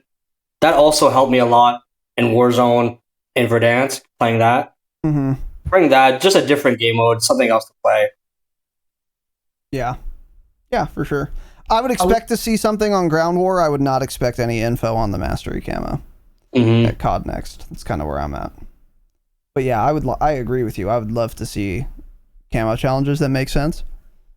Even if it's, I don't know. Even if it takes longer. If it's not... Better camos also. Better looking camos, you mean? Yeah. I don't know. Which isn't that big of a deal, but Vanguard camos to me were fucking ugly. Even the Mastery camos, I think Damascus looked better than Atomic. I agree with you. 100%. Also, I don't know. I like Atomic. Not much better, but yeah. Yeah. I like purple though, that's why. Also maps though. I hope they learned from the dog shit maps they put out in MW 19, and there's a lot better. I do want to see remakes, just because there's some remakes that they haven't brought back yet that I really want to see. But I do want new maps. That is one new thing that I would enjoy. Yeah, is new, like, decent maps. They're like, don't try to get too fancy, too different with it. Just simple 3-lane different map. That's all I want to see. Yep. Yeah. So if any Activision employees are listening, I want you to take note of this. No one here is asking for anything unique. No one's asking for anything wild. No one even really wants anything different, right? All we want, all 5 of us, coming from 5 people who play the game, all your fans want is a game that works and stop getting crazy. That's it. Every time you guys get crazy, it's bad. Warzone, we've gotten insanely crazy. It's bad. MW 2019, we got real crazy with the maps. We're going to try a new map format. We're going to make the maps porous and not 3 lanes. Bad. Camo challenges, people are getting bored of getting headshots, so instead we're going to make you put on 3 particular attachments and then get sliding headshots with that gun for this one camo. Hey, bad. Stop. You're trying to get too crazy. You're trying to get too new and different and unique. Stop it. Stop doing that. We have a working formula. Build a newer version of the newer formula with newer graphics on a newer engine that has better frames and it looks prettier. And there's a new story. You can get as crazy as you want with the fucking plot. I don't give a shit. Some new guns. I mean, the HK-47 or MK-47 is a new gun that's been designed. Shout out to the United States of America, the Mutant, as some of you might know it. Let's add that to COD. That'd be cool. Okay, but it's still a gun that's realistic, shoots bullets. It's not a laser gun, is it? Doesn't shoot nails, does it? So let's just not get too wild. And this is a unanimous opinion from 5 people who play the game. No one here even thought to say, I really want a new game mode where I can zip tie people's hands to their feet and mouth fuck them in game. No one asked for that. That's too different. No one cares. No one wants you to get inventive. You guys are done. You invented the good thing. Just do more peripheral new shit around that core. That's all we want. It's not too much to ask. In fact, it's easy. What we want most is like the easiest thing for you guys to do. We're not asking you to come up with new fucking innovative ideas. We're asking you to do something way easier. You should want to do this. Oh, all they want is us to like use the new engine we already have and then just add like some normal guns and make the game work and not crash and like do some more 3-lane maps. Well, shit, we've been doing 3-lane maps for fucking 20 years, minus one, shout out to MW 2019, dog shit game. Let's just keep doing that. We already know how to do that. That's the easiest fucking thing ever, and that's what everyone wants. Yeah, man, do that. And fire Ted. That's also what we want. That's the only new thing. That's first on the list. Yeah, first on the fucking It's list. that simple. That simple. Clip it, ship it, don't care. Thank you. So, all right. With that said, gentlemen, we did it. Did you guys have fun? That was Yeah. great. Was this a productive roundtable? Yep. Super productive. It would be if Think so? we were Raven employees. Yeah, we would have Warzone rank fucking sorted, baby. Yep. Just all done. Send me up. Hey, Ted, get me a job and then quit. How about that? Yep. Yeah. All of our emails will be in the description. Okay, That so is email our us when you contact need a Raven information and roundtable. a Google Drive folder with our resumes. Not that it matters, because no matter if I've never had a job in my life, I'd still be far more equipped to work at Raven than Ted, for example. But they'll be attached just in case. So yeah, you can keep an eye on the description. All right, that is it. Tell the people where they can find you. If you have any social media or anything you want to plug, a charity, maybe, now is the time. Lag. Where can people find you? Lag Do you show want on to be everything. found? Lag show on everything. Lag Show, LAGSHOW. All right. Thanks for being here. Lag, Chris. Thanks for where having can me. people find you? You're welcome. In the Discord. In the Discord. That's it. So what you're saying is join the fucking Discord. Is that correct? That is correct. Fantastic. Yeah. That's the Chris, also known as Boomertown Gaming. Check him out. He has links to all this shit on his Discord account. So join our Discord. You'll find him at the top of the list under Obsidian patrons. Big dick energy. All right. Thanks, Chris. Pop, where can people find you? I mean, you can look up my name on Twitch. There won't be any broadcast going, probably. I haven't streamed in a while. Warzone 2 comes out. I might stream again, start streaming again. But if you want to figure out how to spell my name, you can join the Patreon. There's a list of names there, and it perfectly spells Damn. out for you. Well, it's little tubby boy, so Yeah, And that's we going to be might- at patreon.com/thedropshot. Is that correct, Flash the Pop? drop shot. That is exactly right. Yeah. All right. Well, fantastic, Pop. Thank you very much. And mine will be under the list of Damascus patrons too. True. So. Base. Yeah, so just sign up and then you can check all the other ones. All right, Cope, where can people find you, buddy? Just Cope Cowboy and everything, pretty much. Same as what I said earlier in the week. Got it. All right, ladies and gentlemen, that is it. Thank you all for watching and listening. We hope you enjoyed. Give these fellas some feedback in the Discord as well. That would be great. I thought this went exceedingly well, especially given the state of Warzone right now. And I had a lot of fun, and I do feel like this was productive in a sense. Not in the sense that, of course, matters, as Cope said. But I enjoyed this, and maybe this sparks some other ideas, gets people talking. Who knows? The world's a crazy place, wings of a butterfly and all that. Maybe we impacted Warzone too. Doubt it, though. But either way, we had fun, and thanks again to all of you for being here. Patreon.com/thedropshots, the best way to support the program. We do bonus episodes, we do monthly hangouts, and perhaps most importantly, We do ad-free episodes and early access as well.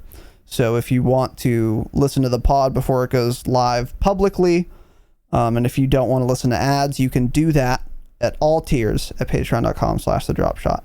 Thank you all for watching and listening. Have an excellent evening, of course. And as always, remember, stay humble.